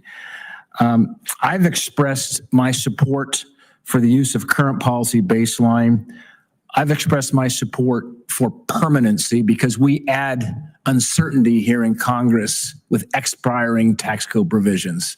It's time to make them permanent, to take one additional burden away from the American people wondering what's going to happen with Congress, whether my tax rates will depend on what happens in the next election or what happens if Congress can act. Let's take that off the table with permanency. My question, Mr. Bessent, is you've said we need to grow our way out of our current economic situation. I couldn't agree more. And that's just the philosophical divide we face here. Somebody who embraces more the supply side idea, reduce rates, unleash capital into the free markets and let those markets decide where that investment relies versus a bunch of bureaucrats here in Washington with wasteful spending. How does permanency and certainty of the tax code affect our ability to grow out of these problems? Senator Daines, I've enjoyed getting to know you over the past year with your work on the National Republican Senate Committee and talking to you in your office, and also discussing your history in the private sector, both with the big company and small companies. And a question like that makes it clear to me that you understand the incentives, that it is incentives that drive everything in tax policy. And I can tell you that since November 5th, for small businesses, we have seen the biggest increase in optimism since they have been keeping the metrics. So certainty, small business owners, many of whom they are pass-through corporations, believe that we will get the tax TCJA across the line. I think we could see a bigger increase in optimism. In economics, when we have something we can't define, we call it animal spirits. And I think we are seeing animal spirits, a nascent move up, but permanency and forward guidance gives people certainty. We get capital and investment, we get hiring, we get real wages. Employers want to keep train and expand their workforce. So everyone wins with permanency, certainty. A kind of forward guidance for tax policy, I think, would be one of the things that could unleash this new golden age that President Trump has talked about. Yeah, I want to make one statement. I know I'm out of time here, Mr. Chairman, but when you take a look at the private sector jobs in America, it's about 140 million private sector jobs. 88 million of those jobs are from pass-through entities. That's about 63%. Which tells me that, and that's the part that's expiring. I mean, the corporate rates are staying permanent. It's the pass-through rates, those 88 million jobs, 63% of the private sector jobs are taking a look at what's going to happen here in Washington over the course of the next 6 to 8 months. Very, very important we make these rates permanent and prevent a tsunami a $4.3 trillion tax increase that would come if we don't act. Thank you, Mr. Bessent. Thank you, Senator Cortez Masto. Thank you, Mr. Chairman. Mr. Bessent, good to see you. Thank you for meeting with me. Welcome to your family as well. Let me ask you this. I'm going to talk a little bit about the ACA premium tax credits. Over 80,000 of my constituents in Nevada receive that premium tax credit to assist them in affording their health care coverage. And on average, these credits lower an American's health insurance costs by $530 per month. Congress provided an enhanced PTC in 2021. But that policy expires this year. And without the enhanced PTC in place, millions of Americans are going to lose their health coverage. So as the person most responsible for tax policy in the incoming administration, would you commit to opposing any attempt to remove or not renew these credits? Senator, as we discussed it in your office, and as it's just been a brief time since we met, I committed to you that I would research this. I have not had time to do it before this hearing, but if confirmed, I would get back to you with all deliberate speed in investigating this. Thank you. I appreciate that. And let me just say you would agree that these tax credits, because they're current policy, they actually extend current tax policy costs. Excuse me, that you agree that extending current tax policy actually costs money.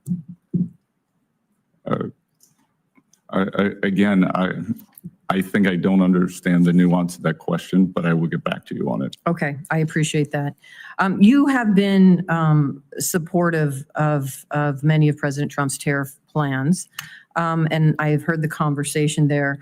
So I am not going to go into that, and we've talked a little bit about it in my office. But let me jump back to these credits that were imposed that some of my colleagues are against, but they have benefited Nevada, and I want to talk to you a little bit about it. The 45X manufacturing tax credit supports thousands of jobs in the Reno area and billions in investment across my state. It also is key to reducing dependence on China for the critical minerals we need for our military and supports mining jobs in Nevada. We are a mining state. We are mining critical minerals. And so will you commit to opposing any effort to repeal or reduce the 45X tax credit, which is not just a benefit in Nevada, it's a benefit in other states as well, including Alaska?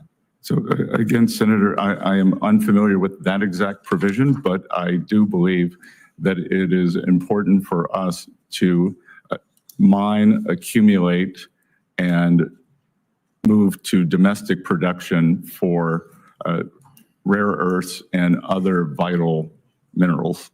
So I will get back to you on that my thoughts on that exact program, but on a atmospheric meta basis, I agree with the direction of travel. Thank you. Let me ask you this. We also talked about this. President Trump has stated that he thinks that the president should have influence over the decisions of the Federal Reserve. And we discussed this in my office, and I appreciate that opportunity. Does it continue to be your view that the Federal Reserve should be independent of the president? Of course, and I actually believe that the notion that President Trump believes he should have influence, there was, I believe, a highly inaccurate Wall Street Journal article saying that he believed something to the effect of he should be in the room. President Trump is going to make his views known, as many senators did. 3 senators, including 2 on this committee, called for, there was a jumbo rate cut in September of 50 basis points.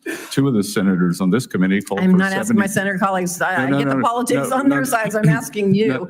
But let me just say, you don't deviate from our conversation that you think that there should be independence. I think on monetary policy decisions, the FOMC should be independent. Thank you. I appreciate that. And then for the benefit of our colleagues, what you're referring to earlier is in our meeting, I asked you if there were any regulations, Treasury regulations that currently exist that you disagree with. And in response, and continuing in response right now, you're saying you're going to look into it and get back to me. Is that right? Look, I believe, as we saw, I don't know if it's a regulation, but it's a policy, as we saw from the December APAC by the some Chinese entities into the Treasury, which was very serious, that was through a work from home software app. So one of the policies that I support, I intend to be in the building every day that I am in Washington, and I support a return to the office, which is against the current Treasury policy.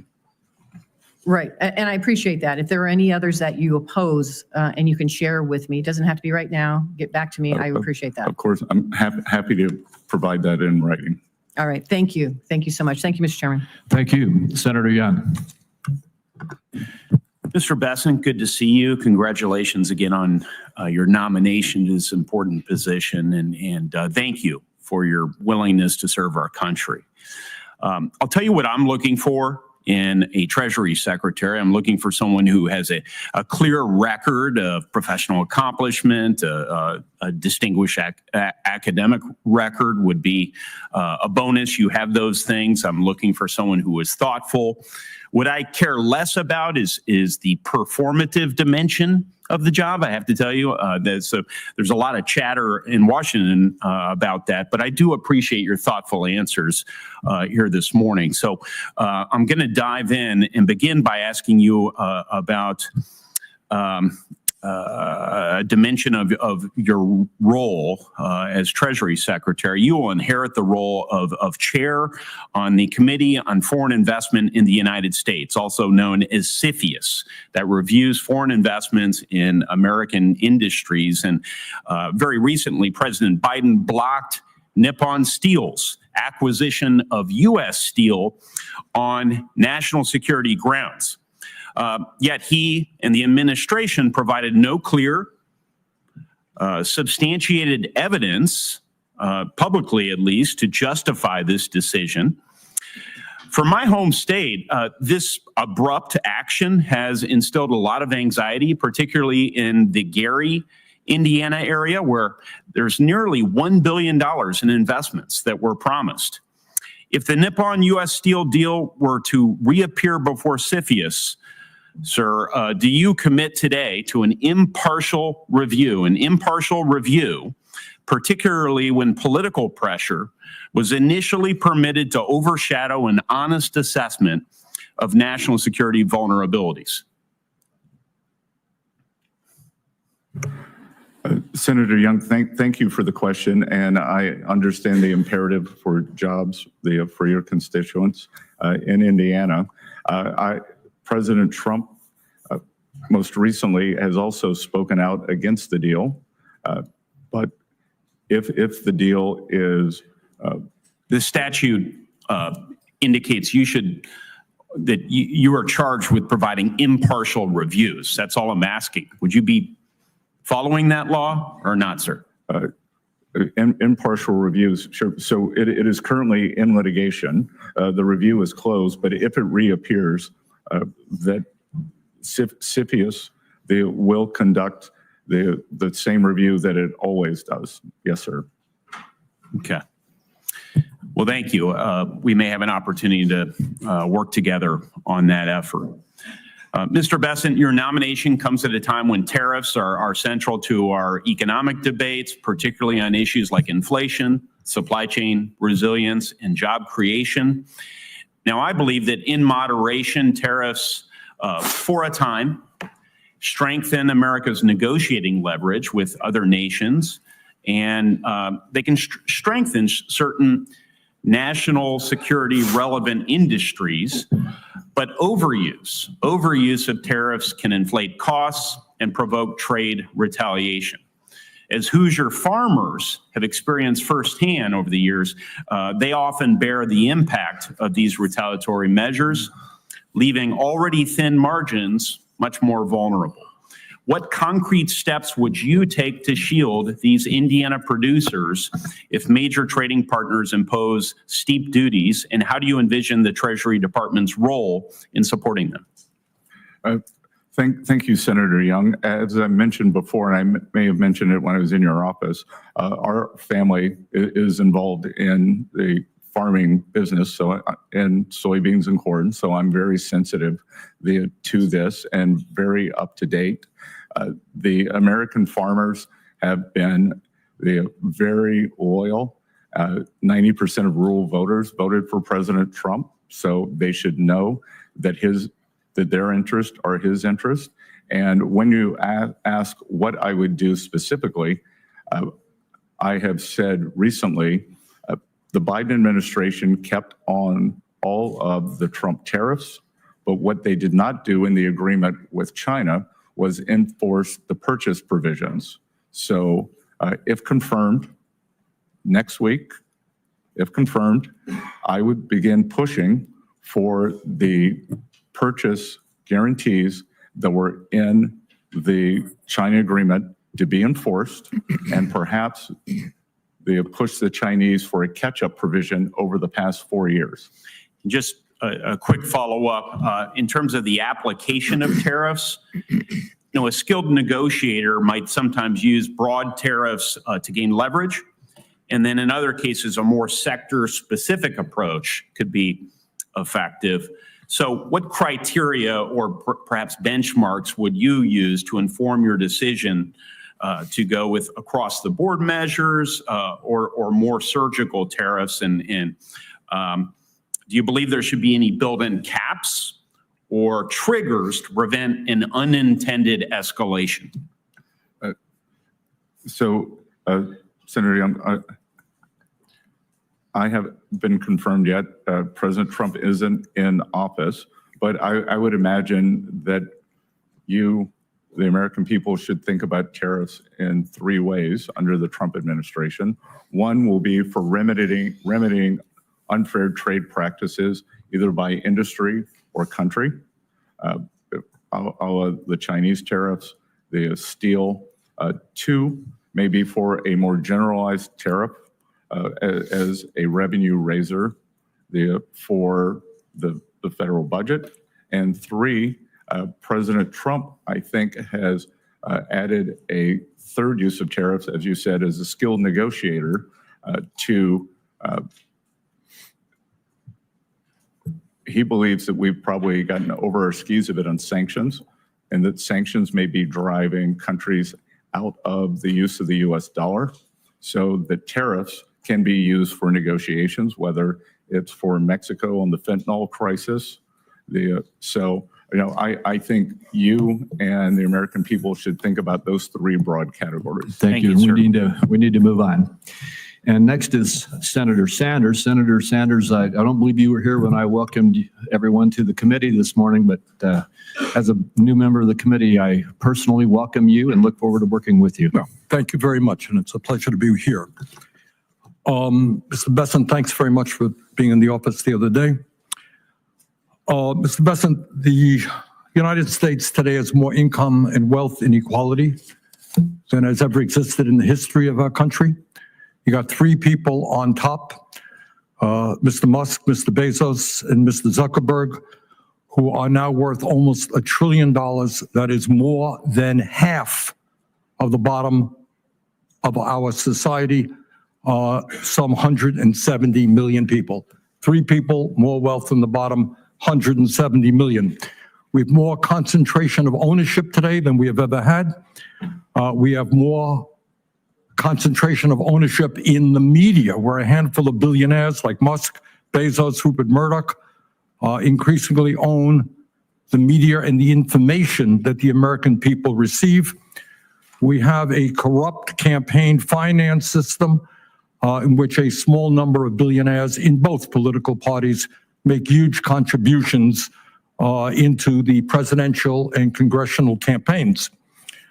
When you have a small number of multi-billionaires who have enormous economic, media, and political power, would you agree with President Biden, who last night stated, and I quote, "An oligarchy is taking shape in America of extreme wealth, power, and influence that threatens our entire democracy, our basic rights, and freedoms," end of quote. That's what President Biden said last night. I agree with him. Do you? Senator Sanders, I enjoyed our visit. You talk a little bit closer into the mic. I enjoyed our visit, and I hope you got my follow-up materials on the discussions, my previous Thank you. writings on the tariffs and China. And look, the three billionaires who you listed, they all made the money themselves. Mr. Musk came to the country as an immigrant. I understand that, but what I'm Jeff asking Bezos. you is when you have a handful of people like Musk, who will soon be part of the Trump administration, and others, when you have three people owning more wealth than the bottom half of American society, when these people have enormous influence over the media, when they spend huge amounts of money in both political parties to elect candidates, what Biden said last night is we're moving toward an oligarchy. I'm asking you that question. Do you think, forget how they made their money, do you think that when so few people have so much wealth and so much economic and political power, that is an oligarchic form of society? Well, I would note that President Biden gave the Presidential Medal of Freedom to two people who I think would qualify for his oligarchs. So this is not a condemnation of any one individual. I'm just asking you, would so few people have so much wealth and power? But Do you think that is an oligarchic form of society? Senator, I think it depends on the ability to move up and down the income. No, that's not really the answer. I mean, even if you had that mobility, no matter who those individuals might be. All right, but let me ask you another question. Right now in America, we have over 22 million workers who are making less than $15 an hour, and nearly 40 million people in our country earning less than $17 an hour. Shamefully, the federal minimum wage, despite the efforts of myself and other people here, have not been raised since 2009 and remains an unbelievable $7.25 an hour. Will you work with those of us who want to raise the federal minimum wage to a living wage to take millions of Americans out of poverty? Senator, I believe that the minimum wage is more of a statewide and regional issue. So you don't think we should change the federal minimum wage of $7.25 an hour? No, sir. Okay. Mr. Bessent, millions of working class Americans who are struggling to keep their heads above water are paying outrageously high interest rates on their credit cards. Over half the American people who take out new credit cards are being charged interest rates of over 24%. During his campaign, President-elect Trump promised that he was going to cap credit card interest rates at 10%. I happen to think that is a very good idea, and I will soon be introducing legislation to do just that. Will you, as if you are confirmed, be supportive of what President-elect Trump said and what I want to see happen, and that is to cap credit card interest rates at 10%? Senator, I think we can both agree that many credit card companies have been bad actors throughout history, and I will get back to you once. Now, very simple question. Trump said he wants to cap credit card interest rates at 10%. I agree with him. Will you be supportive of what Trump and I would like to do? When President Trump takes office, and if I am confirmed, I will follow what President Trump wants to do. Okay. Thank you very much, Mr. Chairman. Thank you very much. Next is Senator Smith. Thank you very much, Mr. Chair and Ranking Member, and great to be a part of this committee. I appreciate it very much, and welcome, Mr. Bessent. It's nice to see you again. I want to follow up a bit on the conversation that we had yesterday and just get into a little bit more detail, and actually some of the issues that Senator Sanders is raising. I'm focused on how we can lower costs for Americans and how we can make this economy work better for regular people in this country. And when we spoke yesterday, we talked generally about this. And you have said that you think our biggest challenge is to get after the deficit. And you've also said that your first priority is to extend the Republican Trump tax cuts, which would add $4.6 trillion to the federal deficit. And you've also said that the Trump Republican tax cuts have generated economic growth and that those benefits are going to have trickled down to everyone else. But what I see is that these Republican tax cuts have delivered massive consolidation of wealth at the top. Almost half of those benefits went to the top 5%. The top 1% got a tax cut that was 852 times bigger than the one that was received by the lowest earning working families in this country. And now these wealthy people have more money than they know what to do with. You see Elon Musk buying Twitter, and now he's got an office in the old executive office building and a seat on the platform when the president is inaugurated. And these tech billionaires are launching rockets into space and building themselves these lavish doomsday bunkers, buying up newspapers, all of which gives them more power. So what I want to ask you is, it seems to me that this concentration of wealth is not good for our country, and it is certainly not doing anything to lower prices for working families in Minnesota or help them afford a home or childcare. In fact, it seems like it's doing the opposite of that. So could you comment on this? Yes, and Senator Smith, I believe that President Trump, and if confirmed myself, are committed to addressing this affordability crisis. And part of the affordability crisis stems from this great inflation that we've had since the 2020. It was nascent in 2021. It occurred in 22, 23. We are still substantially above target. My hope is that we will not see it accelerating again.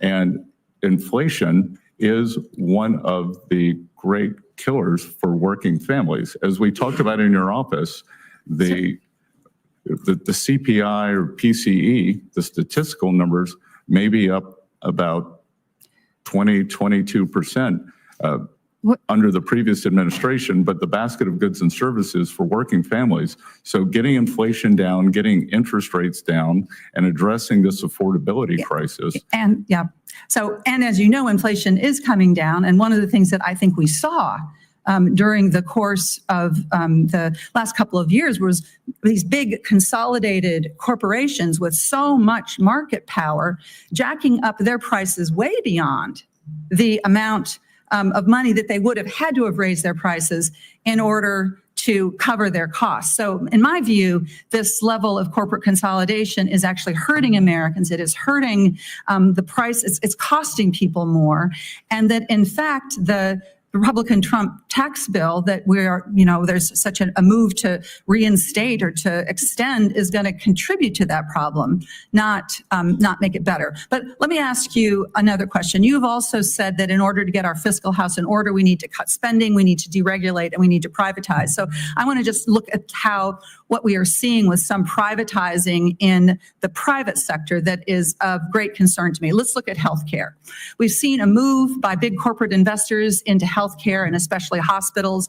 Terrible stories we've heard about rural hospitals and clinics getting shuttered, maternity wards getting shut down, and caused in part by this private equity big corporation purchasing and moving in and controlling, again, concentration in healthcare. And none of this, of course, has lowered costs for Americans. In fact, the opposite, people's costs have spiked. So I wonder, do you see this kind of model of big corporate takeovers of healthcare actually helping to lower costs for Americans? Senator Smith, healthcare, I've probably had help trying to understand healthcare costs and the drivers of that on my to-do list for 10 years to be able to sit in a room for a week and understand this, and I've never been able to do it. But I will tell you that when we see things like healthcare, like higher education, both of which have substantially outperformed any inflation index by cost, there is a problem there. I think that what you are identifying could be one of the problems, but I think the overall level of healthcare costs that we're seeing is driven by a multi-factor It is a complicated issue, and I know I'm out of time, Mr. Chair, but what I see, and we've done work on this, and Chair Sanders, when Chair Sanders was chair of the Health Committee, these big corporations come in, the quality of care goes down, patient costs go up. There's a hospital in Massachusetts that was bought up by one of these big firms, and they stopped stocking a common treatment for hemorrhage during pregnancy, and they've seen patients die. So again, I think this is an example of how privatizing is not a solution to our problems in healthcare or other parts of our economy. Thank you, Mr. Chair. Thank you. Senator Johnson. Thank you, Mr. Chairman. Mr. Bessent, welcome. Thank you for your willingness to serve. I want to just start by refuting one of the false narratives we hear ad nauseum from the other side, that the Tax Cut and Jobs Act was the primary cause of our deficits. It's just not true. So I'm going to actually use the facts from CBO. Again, this isn't to confirm CBO numbers. This actually shows you why we ought to take CBO projections with a grain of salt. After its passage, CBO projected 10 years, but I mean, for 7 years that we just experienced, total revenue of $27 trillion. Actual revenue was $28.7 trillion. That's, to do the math, that's $1.7 trillion more than what CBO estimated, which shows that the original score was 1.5 trillion lost revenue. So we not only paid for the tax cut, in 7 years, we generated $200 billion more revenue, even with the COVID recession. So again, we need to take CBO scores with a real grain of salt. But I hope this committee understands what Senator Graham was talking about in terms of your humble beginnings and your tremendous American success story. And so I want to ask you a hypothetical, because you understand American families. If an American family, let's say they normally spend $100,000, have a serious health crisis. And so in 1 year, they have to spend $50,000 on medical bills. But then fortunately, that family member gets well. What would that family spend the next year? Just real quick. Unless they have more income, they'd spend probably $100,000. They'd spend the same 100 and probably have debt costs associated with that. Right. They certainly wouldn't do what the federal government has done. In 2019, before the pandemic, we spent $4.4 trillion. In 2020, we spent $6.6 trillion. When the pandemic ended, we didn't really reduce spending. For the last 5 years, we've averaged $6.5 trillion. Last year, spending $6.9 trillion. Mr. Bessent, is there any justification for keeping spending levels at this level? Senator Johnson, as I've said repeatedly, the United States does not have a revenue problem. We have a spending problem. So the question is, how do we reset spending levels to a reasonable pre-pandemic level? I wrote a column in the Wall Street Journal. I laid out a couple scenarios, and let me just give you the guts of it. If you take one of the pre-pandemic years and increase all the spending by population and inflation, by the way, that's what families would do as well. But you exempt Social Security, Medicare, and interest, and use President Biden's 2025 budget, because you spend what we plan on spending this year. If you take Bill Clinton's 1998 spending, I don't think he spent too little back in 1998, we would be having a baseline of $5.5 trillion.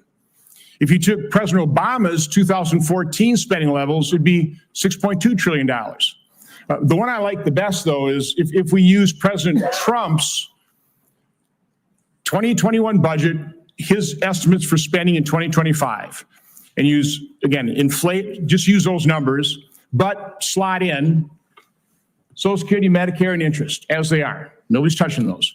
We'd be spending about $6 trillion. So wouldn't that be a reasonable level? Somewhere between $5.5 and $6 trillion as a baseline spending to project our next 10 years. Senator, I look forward to working with you on this, that you've clearly done more work than I have. And this looks like a very good starting point to me to figure out how we've gotten into this spending morass. So it sounds like pretty reasonable approach to me. By the way, I'd take 1998. I'd use Clinton's spending levels for this. I also want to refute this current CBO score on extending the TCJA. Back then, they scored the whole thing as $1.5 trillion. If you just inflate that the same way CPI, according to CPI, it'd be $2 trillion. How do they justify a score of $4.3 to $4.6 trillion? It makes no sense. So again, I think we need to take those estimates with a huge grain of salt. My final point, I heard the ranking member talk about inflation, the cost of living. Because we've incurred these massive deficits, a $1998 today is only worth 51 cents. A $2014 today is only worth 74 cents. A $2019 is only worth 80 cents. That was caused by this massive deficit spending, the devaluation of the dollar, and a lot of devaluations occurred over the last 4 years because we spent too much money. Not because we didn't tax America enough, it's because we spent way too much money. Thank you, Mr. Chairman. Thank you. Senator Cantwell. Thank you so much, Mr. Chairman. Mr. Bessent, congratulations on your nomination, and I see your family sitting there in earnest on these economic issues. It's so interesting. Our perspectives, you can see from this committee, are arguing about what we think are the right economic policies for the country. And as the Treasury nominee, with your background and experience, we still are talking about the president's policies and whether we think they're effective or not. Real GDP has increased at an annual rate of 3.1% in the third quarter of 2024. That's strong growth, right? As an aggregate number, it's strong growth. Okay. The economy added 16 million jobs over the last 4 years. An average unemployment rate is the lowest it's been in 50 years. So that's led to better pay and working conditions. We want that, right? I'm in favor of better pay and working conditions. Okay. Yes, Senator. And after-tax income increased by 400%. So these are good economic news. And I personally think that focusing on innovation and building supply chains is a good thing to do. And so when you start talking about tariffs, that's when you get, the Pacific Northwest attention. In fact, I would say a recent editorial by one of my newspapers was, bracing for the Trump tariffs, aviation in general. You can imagine we actually have an actual net surplus. I think we export about $2 billion worth of goods out of our state versus importing $1 billion, but this is a big part of it. And so in the aviation sector, I think I sent you an article about the fact that we think increasing our manufacturing innovation to continue to have markets and sell to those markets is a good economic strategy. Senator Cantwell, as I discussed in your office, that in my hometown of Charleston, South Carolina, Boeing is also the largest employer. So I view aviation as very important. Great. So now I want to, and believe me, I would have the same conversation with Joe Biden or Barack Obama or whoever. So I want to focus on innovation, not the tariffs. I'm worried that the tariffs are going to increase supply chain products. They're going to increase prices on our farmers. They're going to increase prices on Americans. And so I want to ask you, don't you think we are in an environment where exporting products and growing markets outside the United States is a big economic opportunity? And what are you going to do to build coalitions to help us be able to achieve opening up those markets as opposed to just the retaliatory tariff environment, which may raise costs on Americans and not resolve these issues? So Senator Cantwell, thank you for that. And after our discussion in your office, I actually went back and looked at some older data. In 2000, in terms of the labor share of aggregate income in the U.S., 69% accrued to labor. Today, that number is 60, and you could see a sharp drop after what is called the China shock. So I agree with you that opening markets is good, but the free trade must be also balanced against fair trade. And clearly what has happened is the trade has not been fair. That has fallen on the American workers. And we cannot allow, as I think I mentioned to you, China is the most imbalanced, unbalanced economy in the history of the world.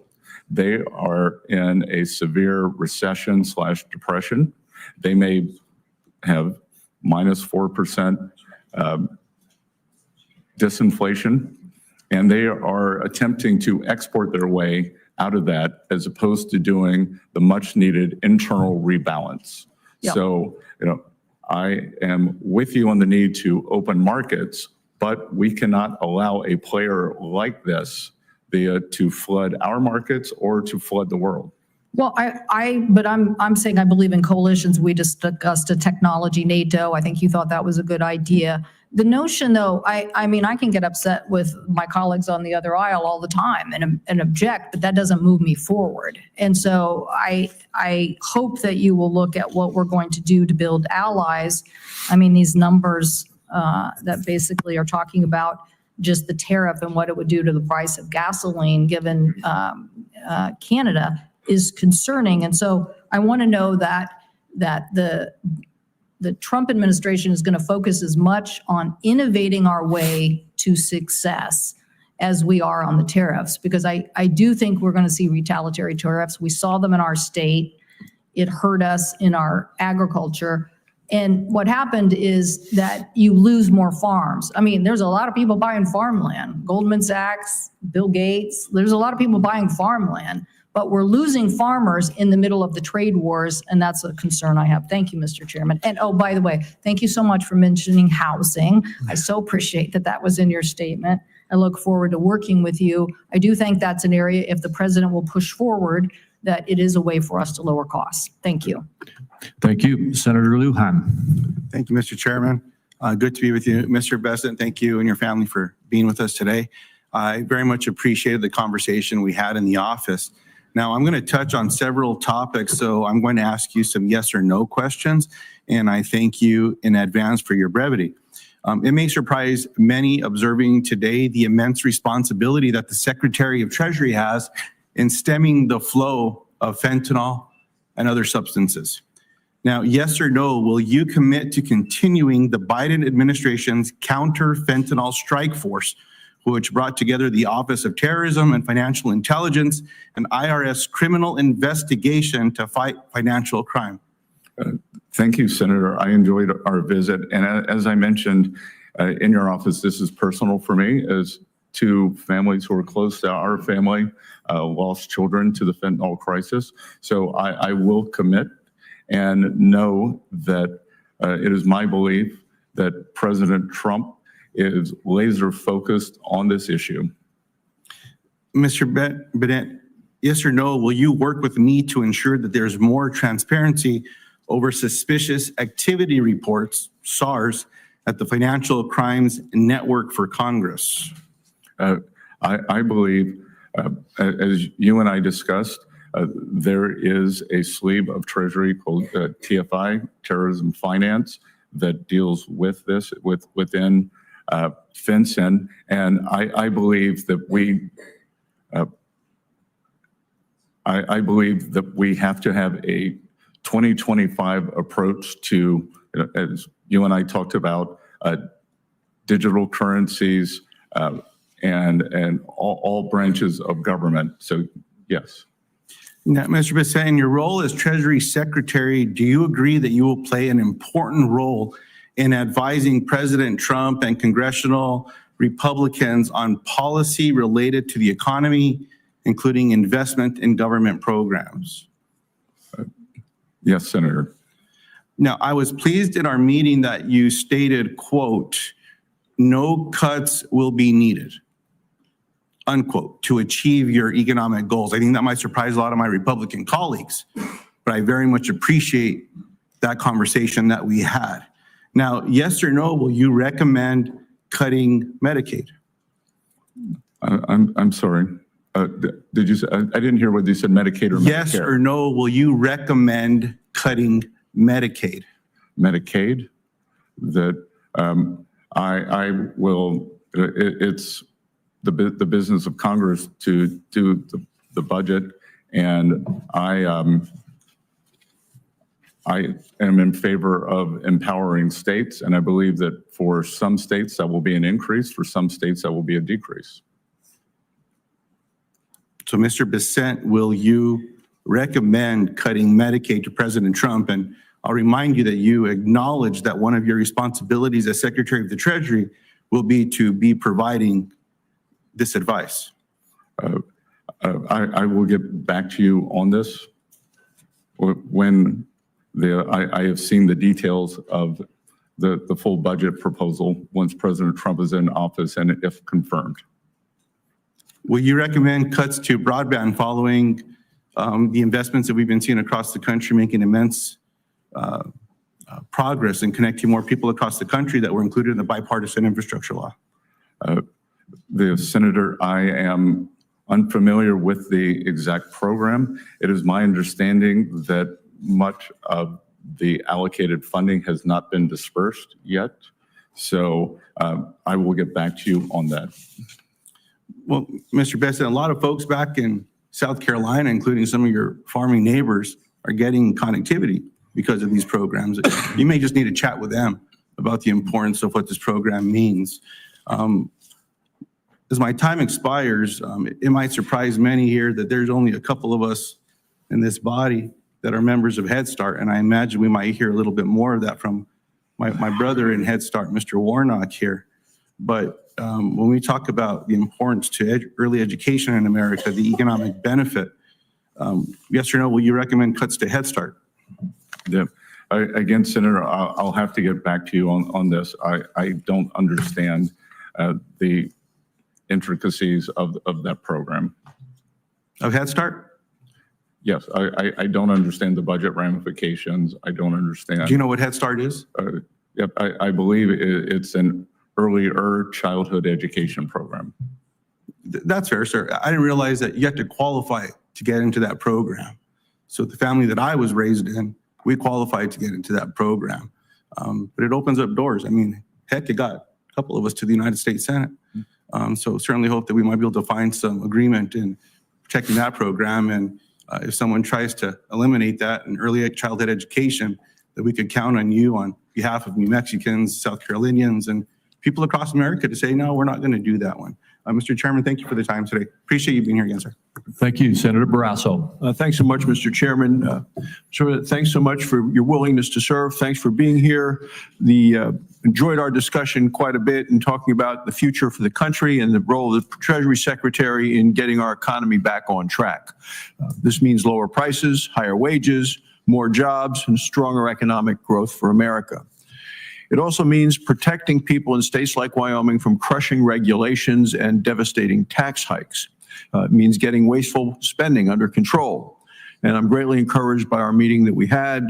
You have, I believe, a strong vision for America, a strong vision for unleashing American energy, for getting tough on China, for getting tough on our adversaries, and to getting the federal government out of the way for so many of us.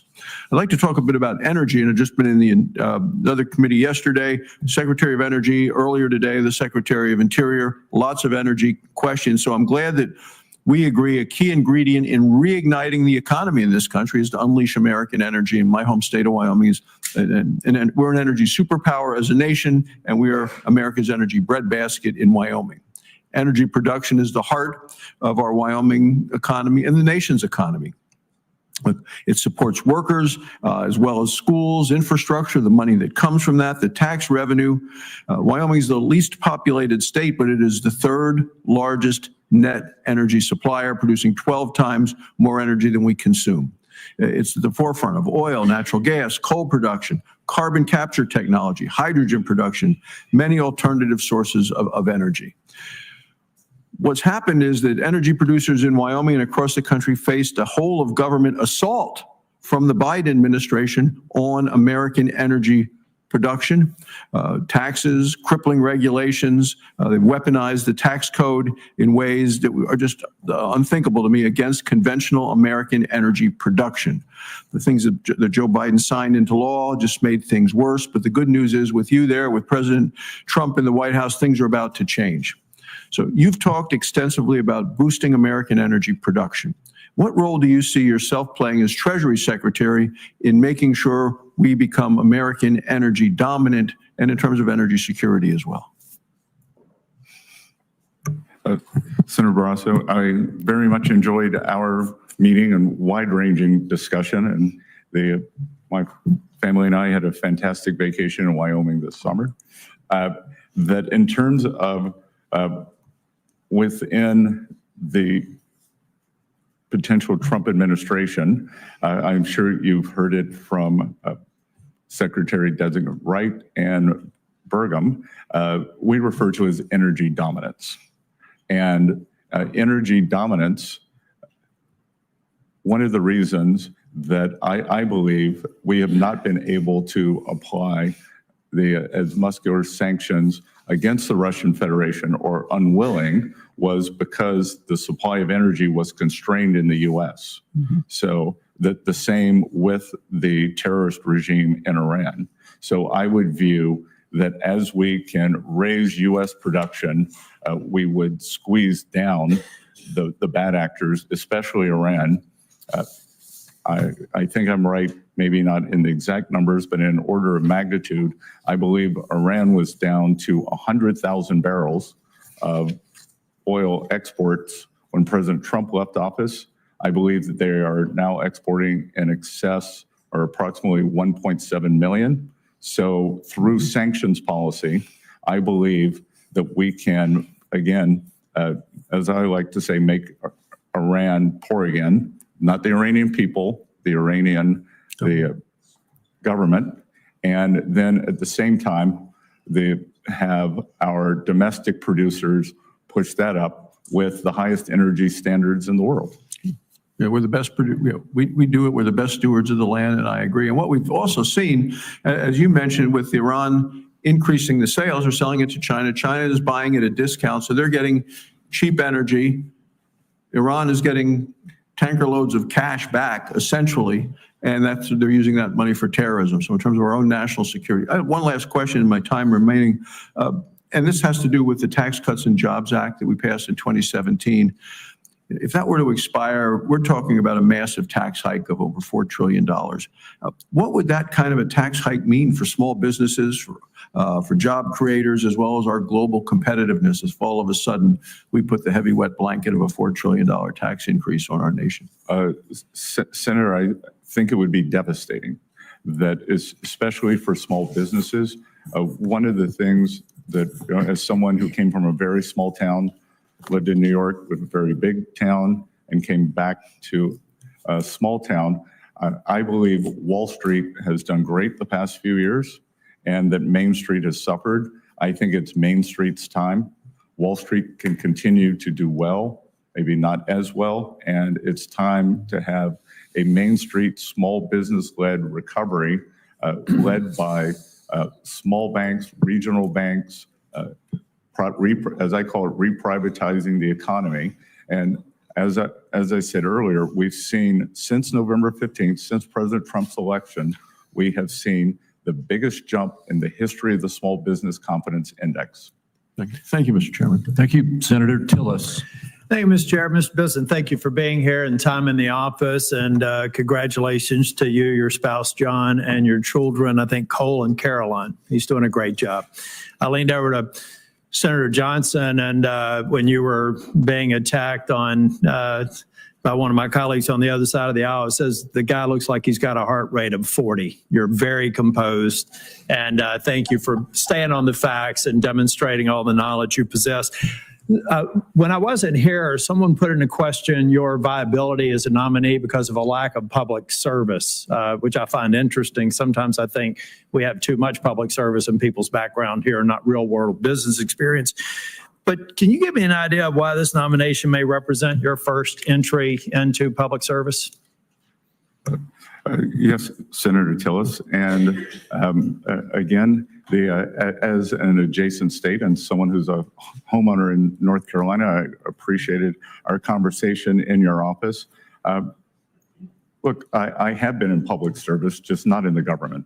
I when I lived in New York, I was a strong supporter of a charter school called Harlem Children's Zone, which takes the young residents in a multi-block, gigantic block, keeps getting bigger area of Harlem, takes them from cradle through high school. But I have found that my service, anyone can write a check, or anyone that with my means can write a check. What has been fulfilling for me is mentoring many of these young people. I'm still in touch with them today. I was also a trustee for Rockefeller University, one of the great research universities in the world. I was on the executive committee and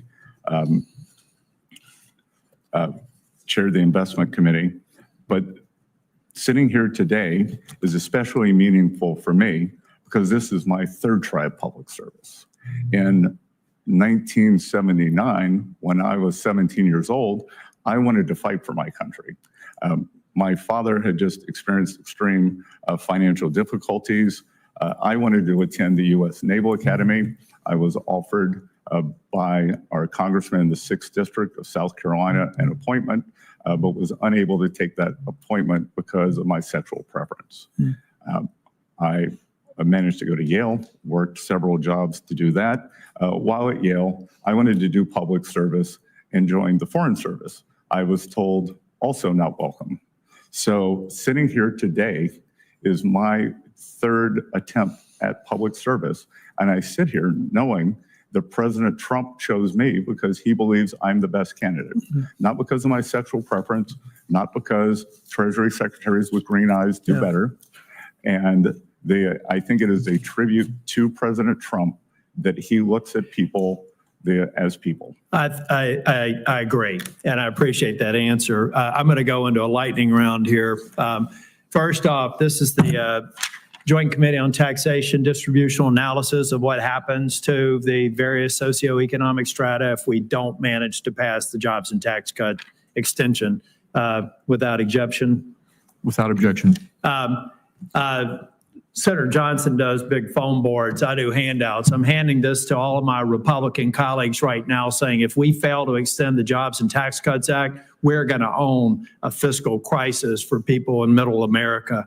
93 million people will be affected in terms of an added tax burden if we fail to pass an extension of TCJA. Now, the last time I checked, there are not 93 million rich people in this country.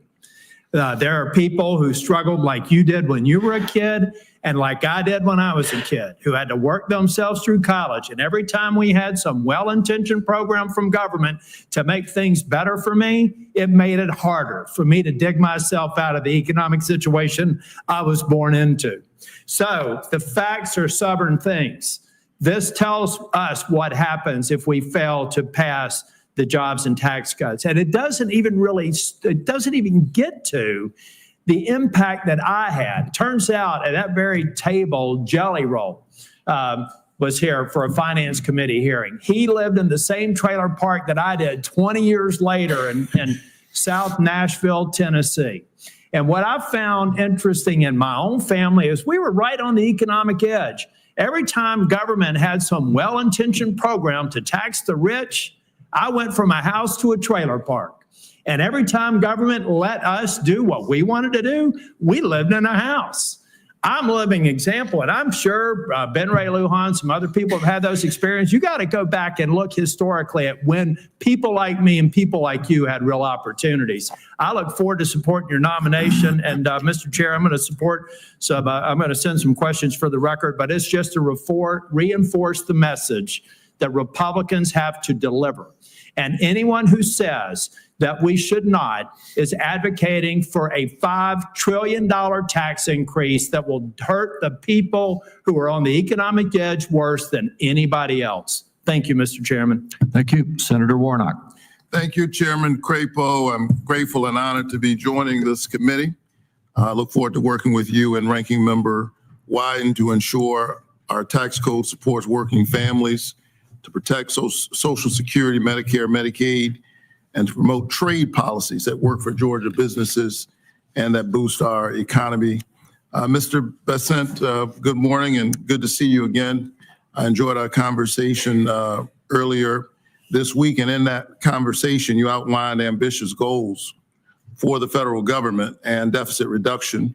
I'd like to follow up on our discussion about your economic plan. According to a new report from the Tax Policy Center, the largest tax cuts from extending the Trump tax bill would go to those with the highest income, especially those in the top 1%, making more than $1 million per year. In fact, the top 1% of owners will take home roughly 1/4 of the benefits of the law, and the top 5% will get almost half of that. Do you believe that the wealthiest 1% of Americans deserve or need an additional tax cut? Senator Warnock, I greatly enjoyed visiting with you. I think probably a better way to look at it is on a percentage basis.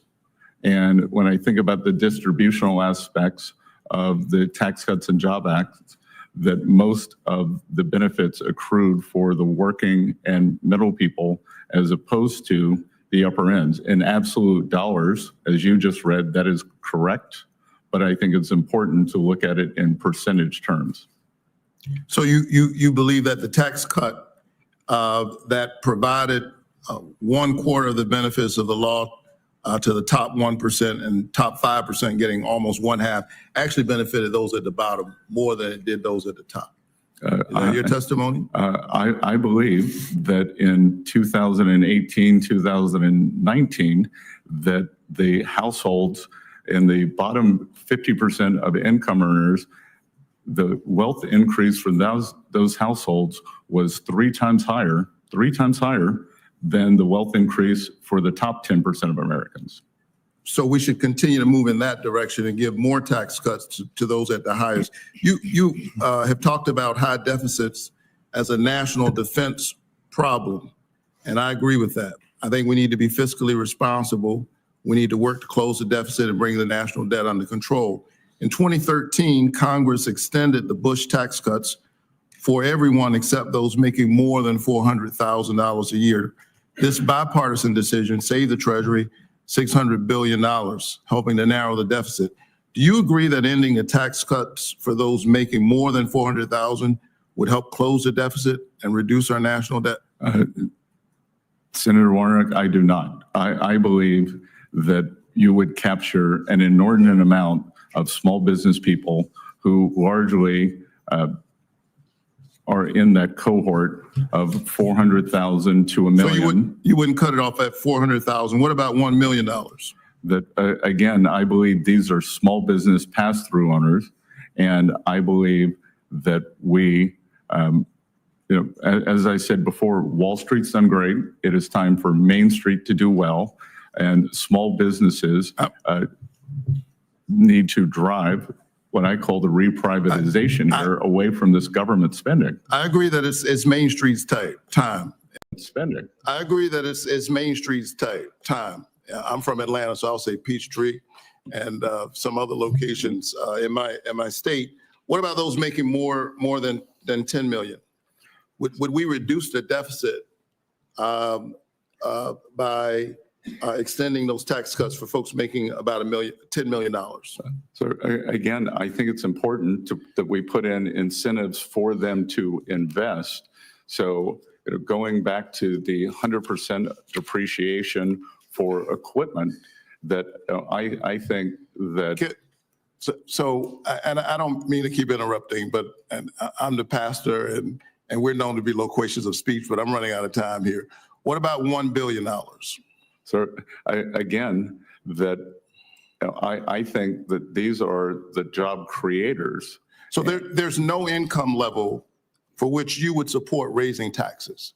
Is that fair? There is no income level that I don't think we should continue the TCJA as it was. All right. I think our country is facing structural deficits. However, I think that to continue to reduce taxes for the wealthy and letting them avoid taxes based on what they already owe is not going to get us out of that problem. But I look forward to continuing that discussion with you. Thank you very much. Thank you, Senator. Thank you very much. And before we go on to Senator Blackburn, I just want to restate it. There's a lot of facts that have been thrown around in this hearing today. I'll just restate one that I said in my opening statement, and that is of this $4.3 to $4.6 trillion tax increase that it could happen, $100,000.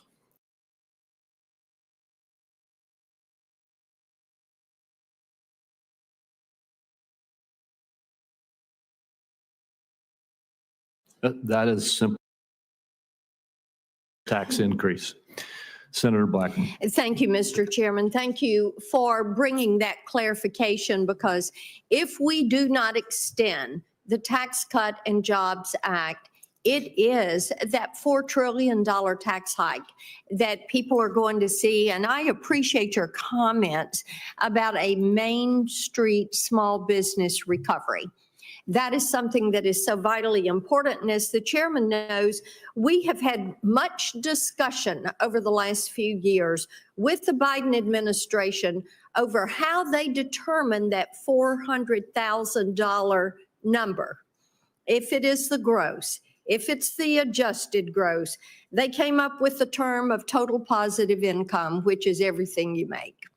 And we know that the Biden administration approach on this would be a killer for Main Street businesses. We know that 199A is vital to them, and they need to see that in the Trump tax cuts and in that permanent, so that we can have that Main Street small business recovery and revival. I appreciate that, and I appreciate that President Trump has nominated you for Treasury Secretary, because you are sensitive to that and what your work means to Main Street and to individuals, and getting the IRS under control and looking at some of these provisions that are going to be in front of you. So we appreciate that you would come back a third time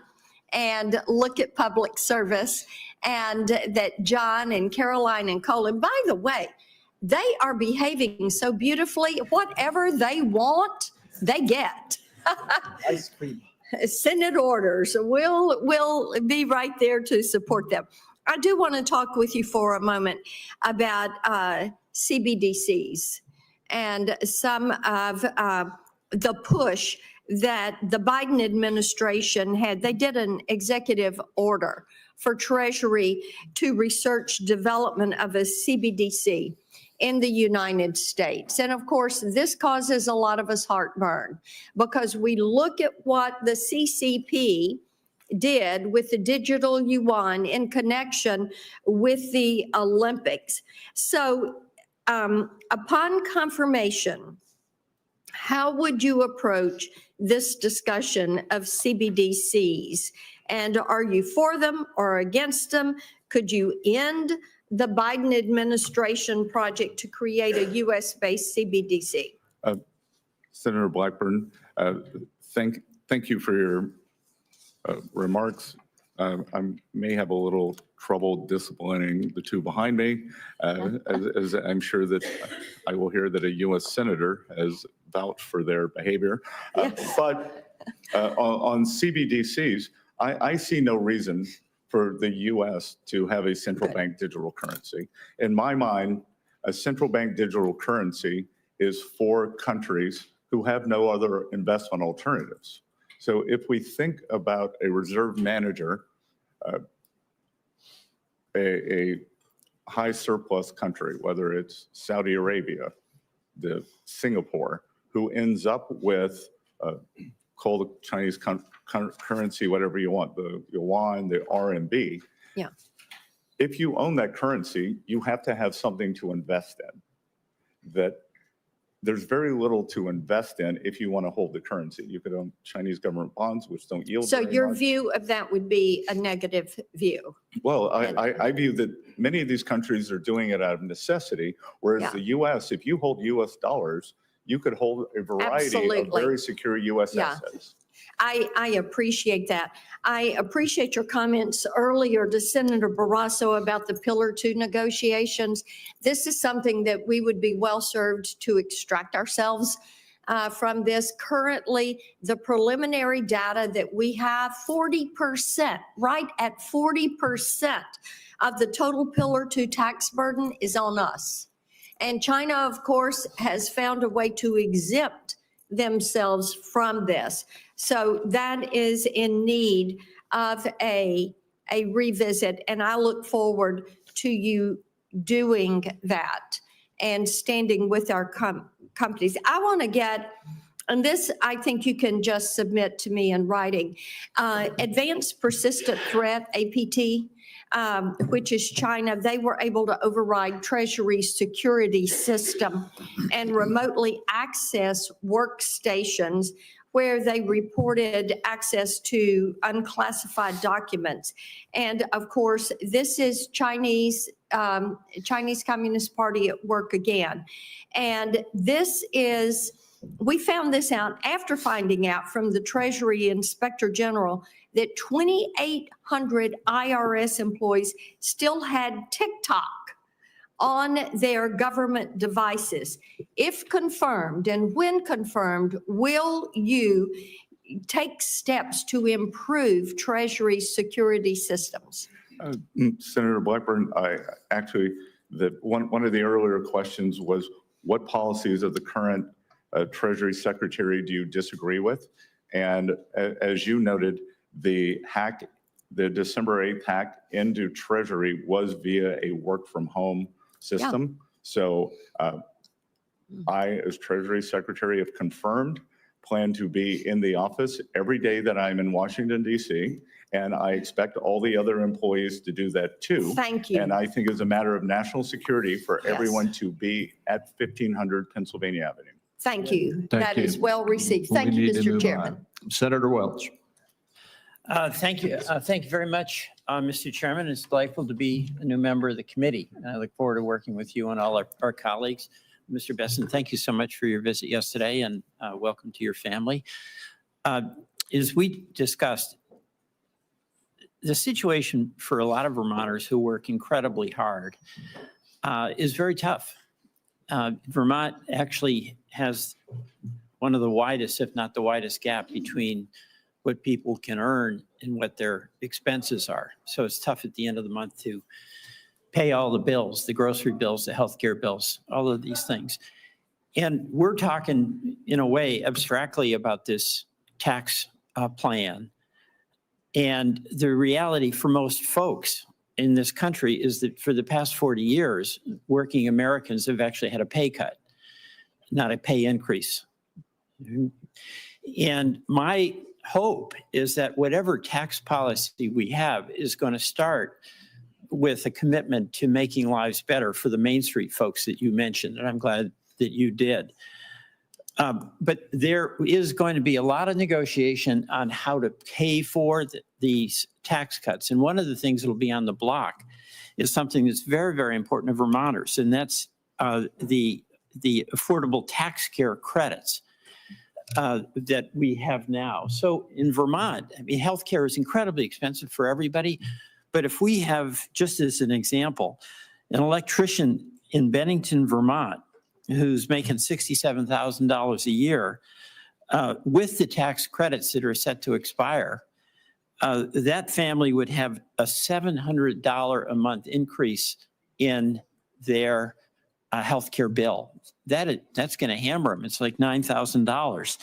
So my question to you is, in putting together this tax proposal, where you are going to have to be making recommendations about how to pay for it, will we continue to provide this help to Vermonters like this electrician in Brattleboro so that he doesn't get hammered on healthcare premiums going well beyond what he can afford? Senator, as we discussed in your office, and I haven't had time to do my homework on this, as I think I told you that my family, friends, business colleagues, I often get sick of hearing my phrase, no data, no opinion. No, I will get up to speed No, if and I confirmed, I will appreciate get up to that. this. I appreciate that, but there's a couple of things that really make a difference for working Americans in South Carolina and in Vermont. The child tax credit, when we had that, it reduced poverty for children by 50%. That's really elemental for hardworking families.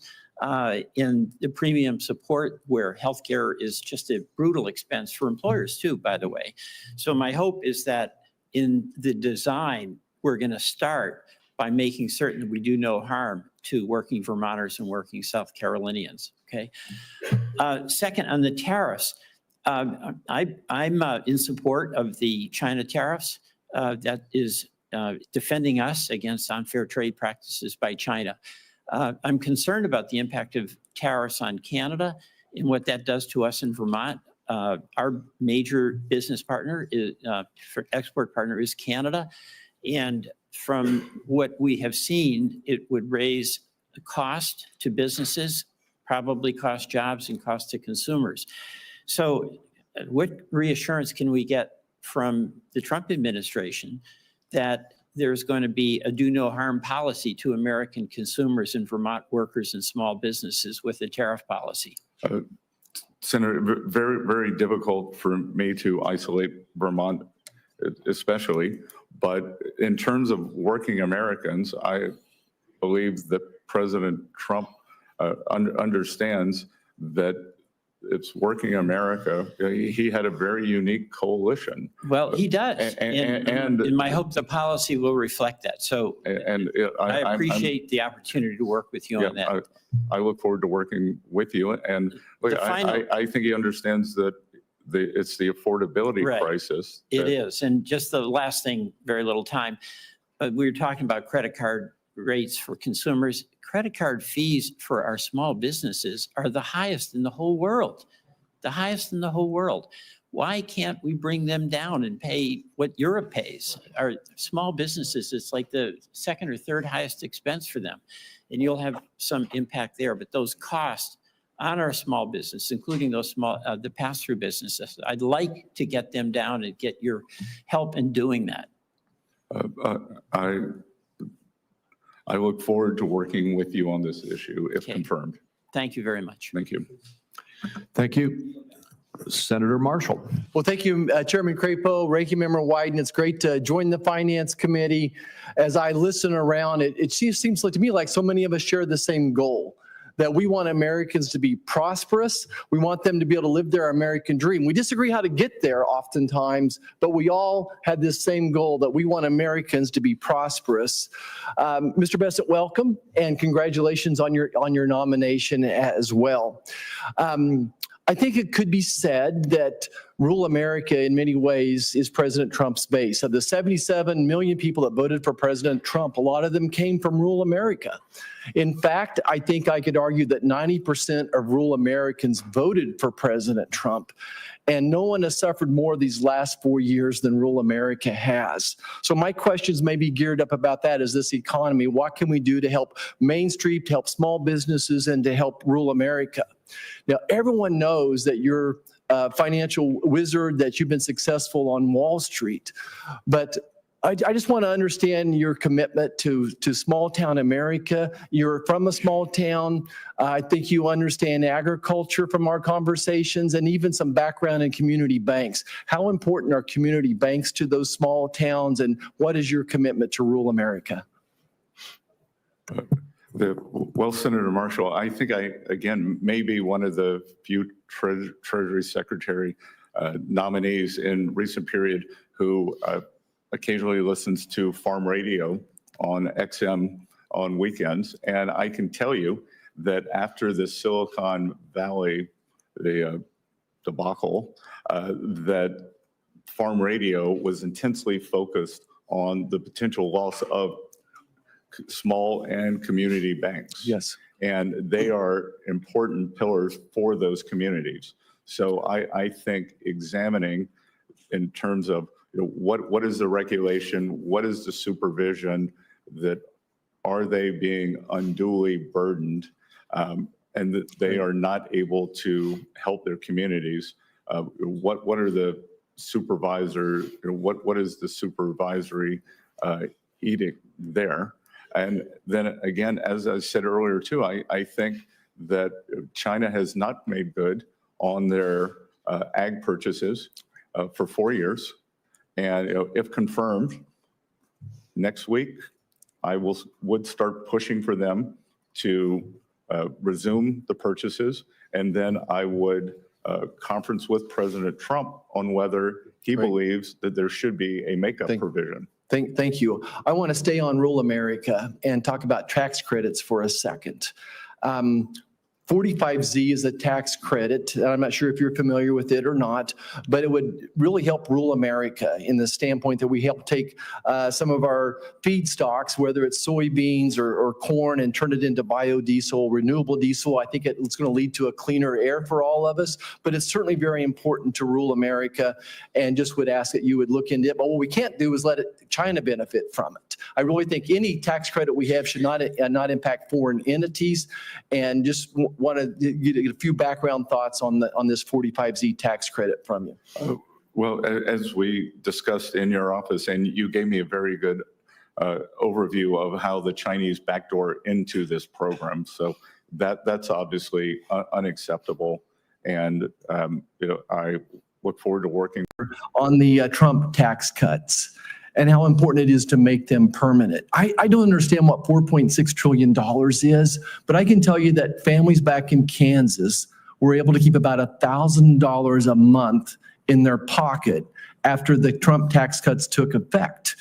And I think that would be going forward. So if we lost these Trump tax cuts, then I would assume that those same families would be giving the federal government another $1,000. So this issue to me is vitally important to rural America to the tune of $1,000 a month. So I guess my question for you is, beyond just making the current Trump tax cuts permanent, what else would... Well, I think President Trump has talked about, and it's not specifically a rural issue, but it is something that affects the lower two quintiles of the income distribution more. No tax on tips, no tax on Social Security, no tax on overtime, and perhaps making auto loans tax deductible again. That would go a long way towards addressing this affordability crisis. So that's a great start. I hope we can come back and talk about C-Corp tax coming down as well one more time. That is permanent as it is, but I think there's opportunity there. Thank you, Chairman. It's an honor to be here. Mr. Chairman, one sentence. I very much appreciate our colleague mentioning 45Z, the clean fuels production tax credit. That is part of the clean energy tax credits that we got into law. So I look forward to working with you on it. Thank you. So let me just, Mr. Bessent, so you understand how we're going here. I know it's been a long time, and thank you for your patience. We have Senator Warren next, followed by Senator Scott, and then Senator Whitehouse. And then Senator Wyden would like to ask one more question. He gets the only extra question of the day. And then he and I will probably make a few very brief remarks in wrap up, and we'll be finished at that point. Senator Warren. Thank you, Mr. Chairman, and welcome, Mr. Bessent, and welcome to your family. It's good to see everyone here today. So last month, President Trump said he supports repealing the debt limit. So do I. So there we are. Donald Trump and Elizabeth Warren are singing from the same hymnal. Mr. Bessent, let's make it a trio. Do you agree with President-elect Trump that the debt limit should be repealed? Senator Warren, first of all, I enjoyed our visit in your office and appreciate the fact that when I walked in, you said, let's talk about what we have in common, our love of Cape Cod, the Red Sox, and that addressing the affordability crisis and the housing shortage. So the convention, what I would like to do is get back to you and President Trump. I'd like to do a survey of market participants with this amount of debt. It's very fragile equilibrium that we sell bonds in. Mr. Bessent, forgive me for just a minute here, because this is the question about the I'm not asking you whether or not we ought to increase our debt. I'm asking a very different question, and that is whether or not we should have a statute in place that says there's a debt limit that, if we don't increase the debt limit, would cause us to default. And that's not an economic analysis. In fact, let me ask you, I understand earlier you were citing the Congressional Budget Office.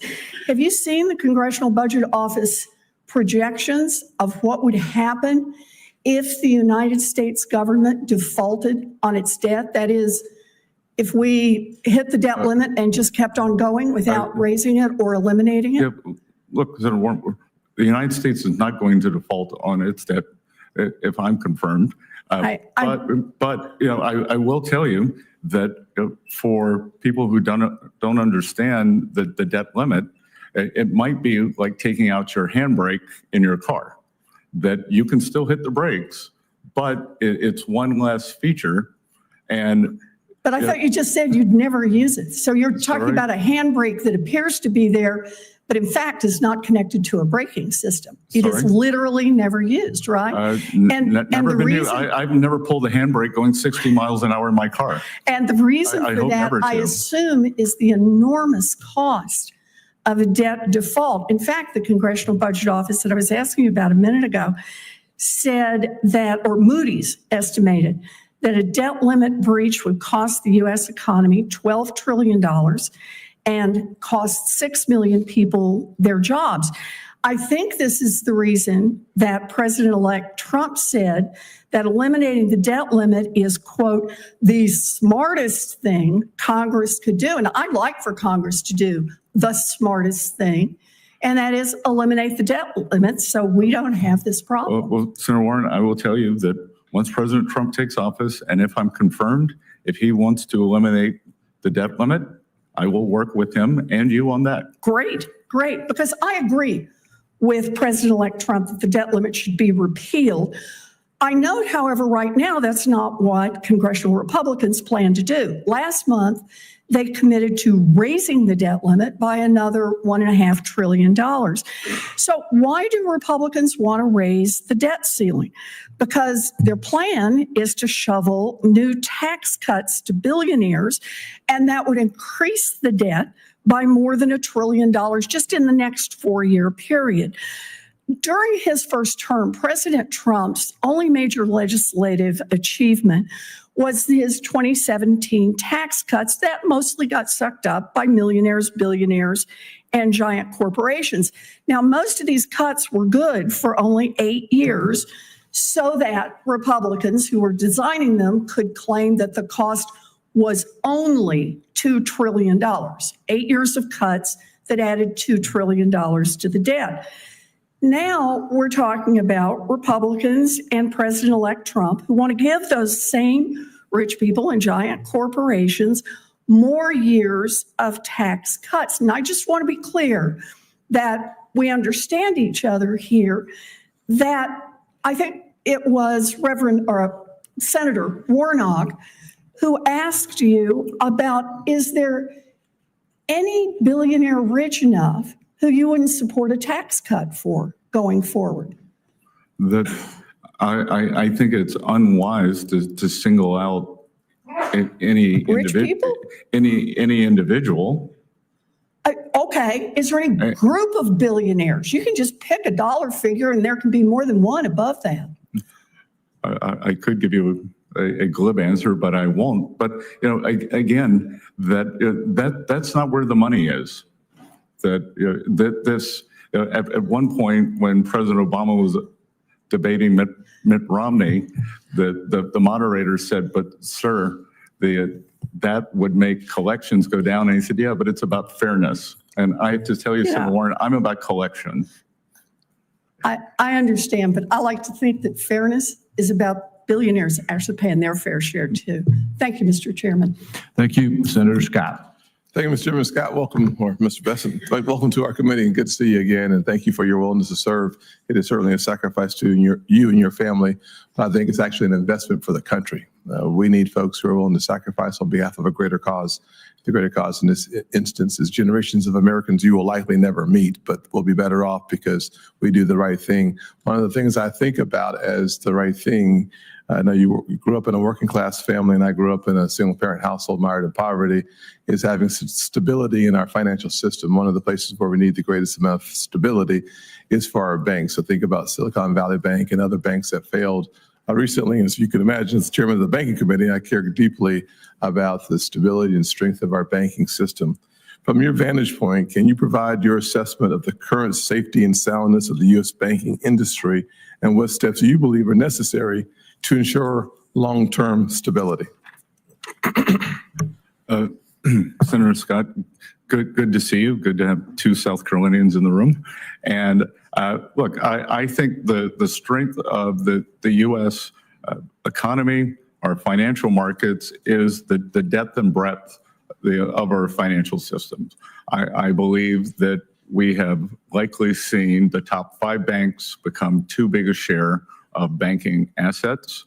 We have seen, because of undue regulation, the shadow banking system get larger and larger, and to the detriment of community banks, small banks, and the small regional banks. So I think that we have to take a look at both regulatory and supervisory conditions in those. I think that the banking system is well capitalized, perhaps overcapitalized, and this comes from someone, my background is as a financial institutions analyst.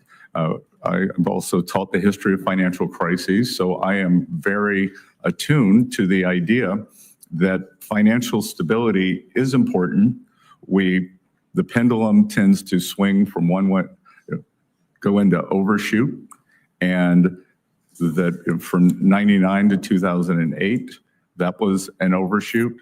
And since then, the regulation, our banking system has been constrained. And if we are going to have the kind of the generalized Main Street prosperity that I would like to see over the next few years, it's going to be driven by communities, small banks, and small regionals. Well, if I had more time, maybe another 5 or 6 minutes would be great. I don't think I'm getting it. Thank you very much. We'd spend a little more time on Basel III because your answer actually reinforces the fact that Basel III puts more capital on the sidelines, which means there's less capital to loan for mortgages or for starting small businesses. But I won't go there. But where I will go, however, is towards opportunity zones. As you know, I wrote the legislation, and opportunity zones was in fact a bipartisan piece of legislation, although it's only supported by Republicans. And the results of the opportunity zones has been astounding. My friends who are mayors, Democrat mayors, support it and celebrate it. My friends who are Republican governors support it and celebrate it, because the fact is simple, that $84 billion committed and invested in opportunity zones have led to real help coming into some distressed communities. It's only had less than a 5% gentrification rate, which is really important. But for the housing question, so many folks, mayors around the country said for the first time, because of opportunity zones, they're seeing affordable housing in their downtown areas, and they haven't seen it, John Geddes in Rock Hill, 3 decades. So we know that they've been effective without gentrification. I hope that the administration will spend some time encouraging and supporting the next iteration of opportunity zones. Your thoughts quickly? Senator Scott, I think they have been a resounding success. And I recently read data that in terms of affordable housing, the opportunity zones have created more affordable housing within the zones than any other federal government program since opportunity zones were created. So I think that it's a fantastic way to address the housing crisis. I think the inner city redevelopment. I think we could think about opportunity zones more in rural areas. Yes. So I look forward to expanding and continuing the discussion. Thank you. My last thoughts will be a comment, not a question. But as a result of the TCJA, we saw the richest Americans' tax burden as a percent of revenues coming in go up. And we saw the poorest Americans as a percent of revenue coming into the government go down. I think the easiest way to say that is to recognize that a single mother, like the one who raised me in 2017, made on average $40,000 a year. Her tax burden, her tax percent went down, her tax rate went down by 71%. That is a result of good policy being good politics. And I hope we keep our eye on the ball of helping the average American have more of their money in their pockets. Thank you. Thank you, Senator Scott. Senator Whitehouse. Thanks very much, Chairman. Welcome, Mr. Bessent. Thank you for the meeting we had in my office. I understand that colleagues have already raised the urgency of more sanctions on Russia's shadow fleet, particularly as it is sabotaging our allies' infrastructure in the Baltic, and urged that it is unfair for Chinese manufacturers to be able to underprice U.S. manufacturers by virtue of lower environmental standards. So I just want to give two big thumbs ups to both of those notions. As we talked about in my office, I think that the most immediate danger of a major economic collapse is going to come through the insurance industry.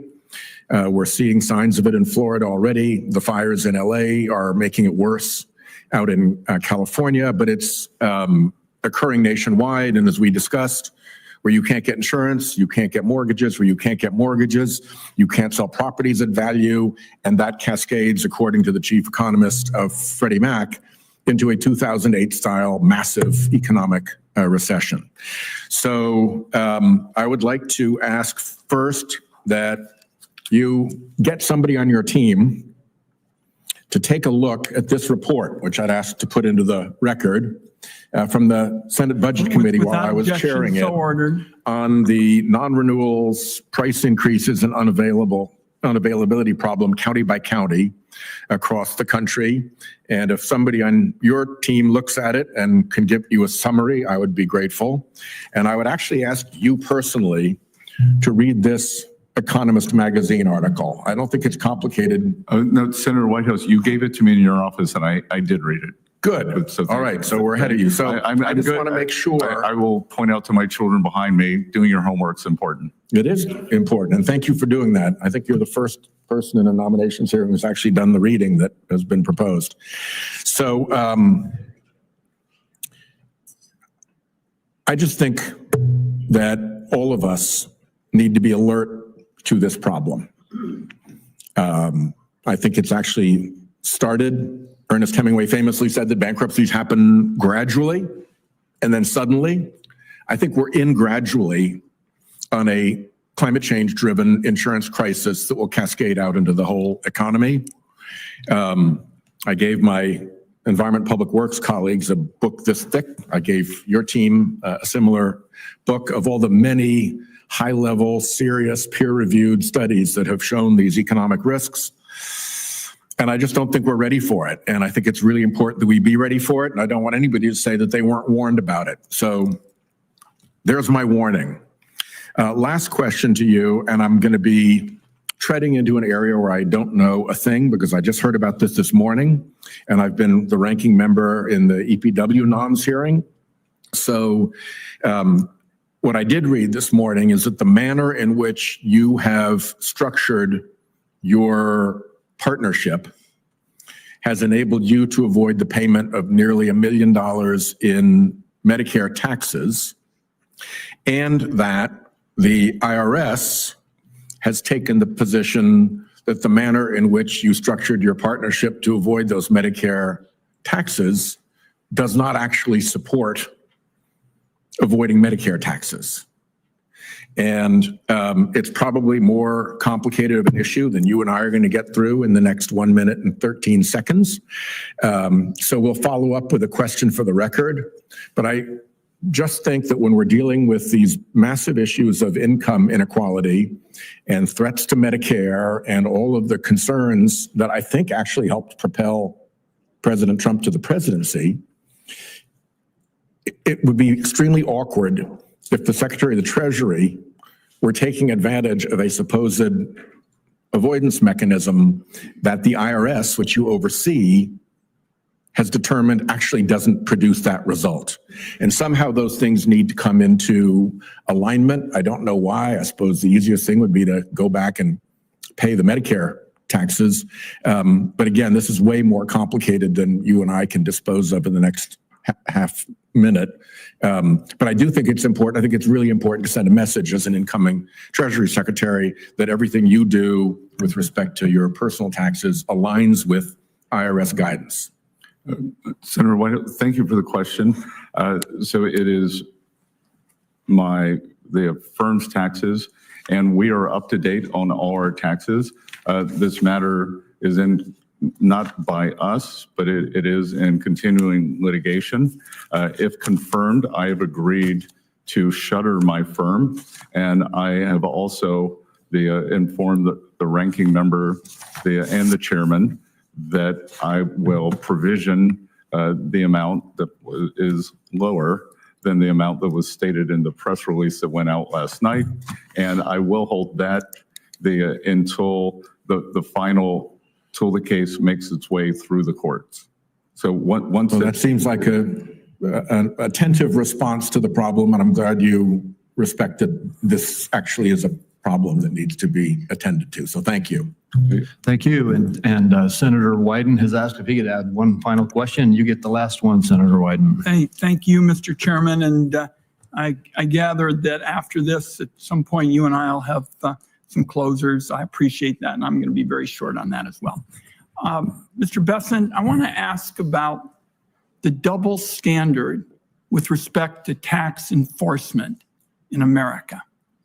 The working person, a firefighter or a nurse or somebody who works for a wage, pays taxes with every single paycheck, and the government gets that information. And to a great extent, the ultra wealthy can have a very different system. They can bring in this whole battery of accountants and lawyers and the like and say, you know, make sure that I don't have a lot of income this year. And then they don't have the same reporting system. And what I have always felt is that ensuring that the government, the IRS, can do tax enforcement to prevent wealthy tax cheating is absolutely crucial to limiting this double standard with respect to enforcement, where you have all this information from people who are working for a wage, and you're trying to figure out what's actually going on with lots of wealthy people. Because to me, the scam is in what's legal. I want it understood that I'm talking about people using their accountants and lawyers and this battery of people. So my question to you is, do you believe that it makes sense for the Congress to give the IRS the resources to collect taxes from people who may be cheating? And we don't even know because it's so hard to run down all this information. Do you believe it's important for the Congress to fund the IRS for that kind of enforcement? Senator Wyden, I believe that collections are very important. And I believe that the IRS, and again, I haven't been confirmed. I have had no meetings. This is all external. I believe that a large amount of it can be solved by data processing, and we are on the verge of an AI revolution. And I would hope that the AI revolution, much as it has in medical technology, it's pattern recognition, and that my understanding now is that the agency runs on 12 different systems on COBOL, which is the programming language that when I went to Yale in 1980. So I am 100% in favor of that, of updating those systems. So you talked to me about this in the office, and I appreciated the comments. It's still resources. It's going to be computers, perhaps, not people. But I showed up in the United States Senate when only one person, Pat Leahy, knew how to use a computer. And so we've seen these dramatic developments. And I think you're right, AI is going to shape the debate, but it still leaves the question, we're going to need resources. And again, what you've seen, because we don't have the resources to go after the wealthy tax cheats, people who use the earned income tax credit or something, they're the ones, who get the audits and the like. And I want to see in this position, somebody make a commitment to making sure we'll have the resources to go after the wealthy tax cheats who have this unique kind of system. And I would acknowledge your point that certainly it's going to be a challenge in the years ahead with respect to AI and other technologies, but we're still going to need resources. Are you going to support that?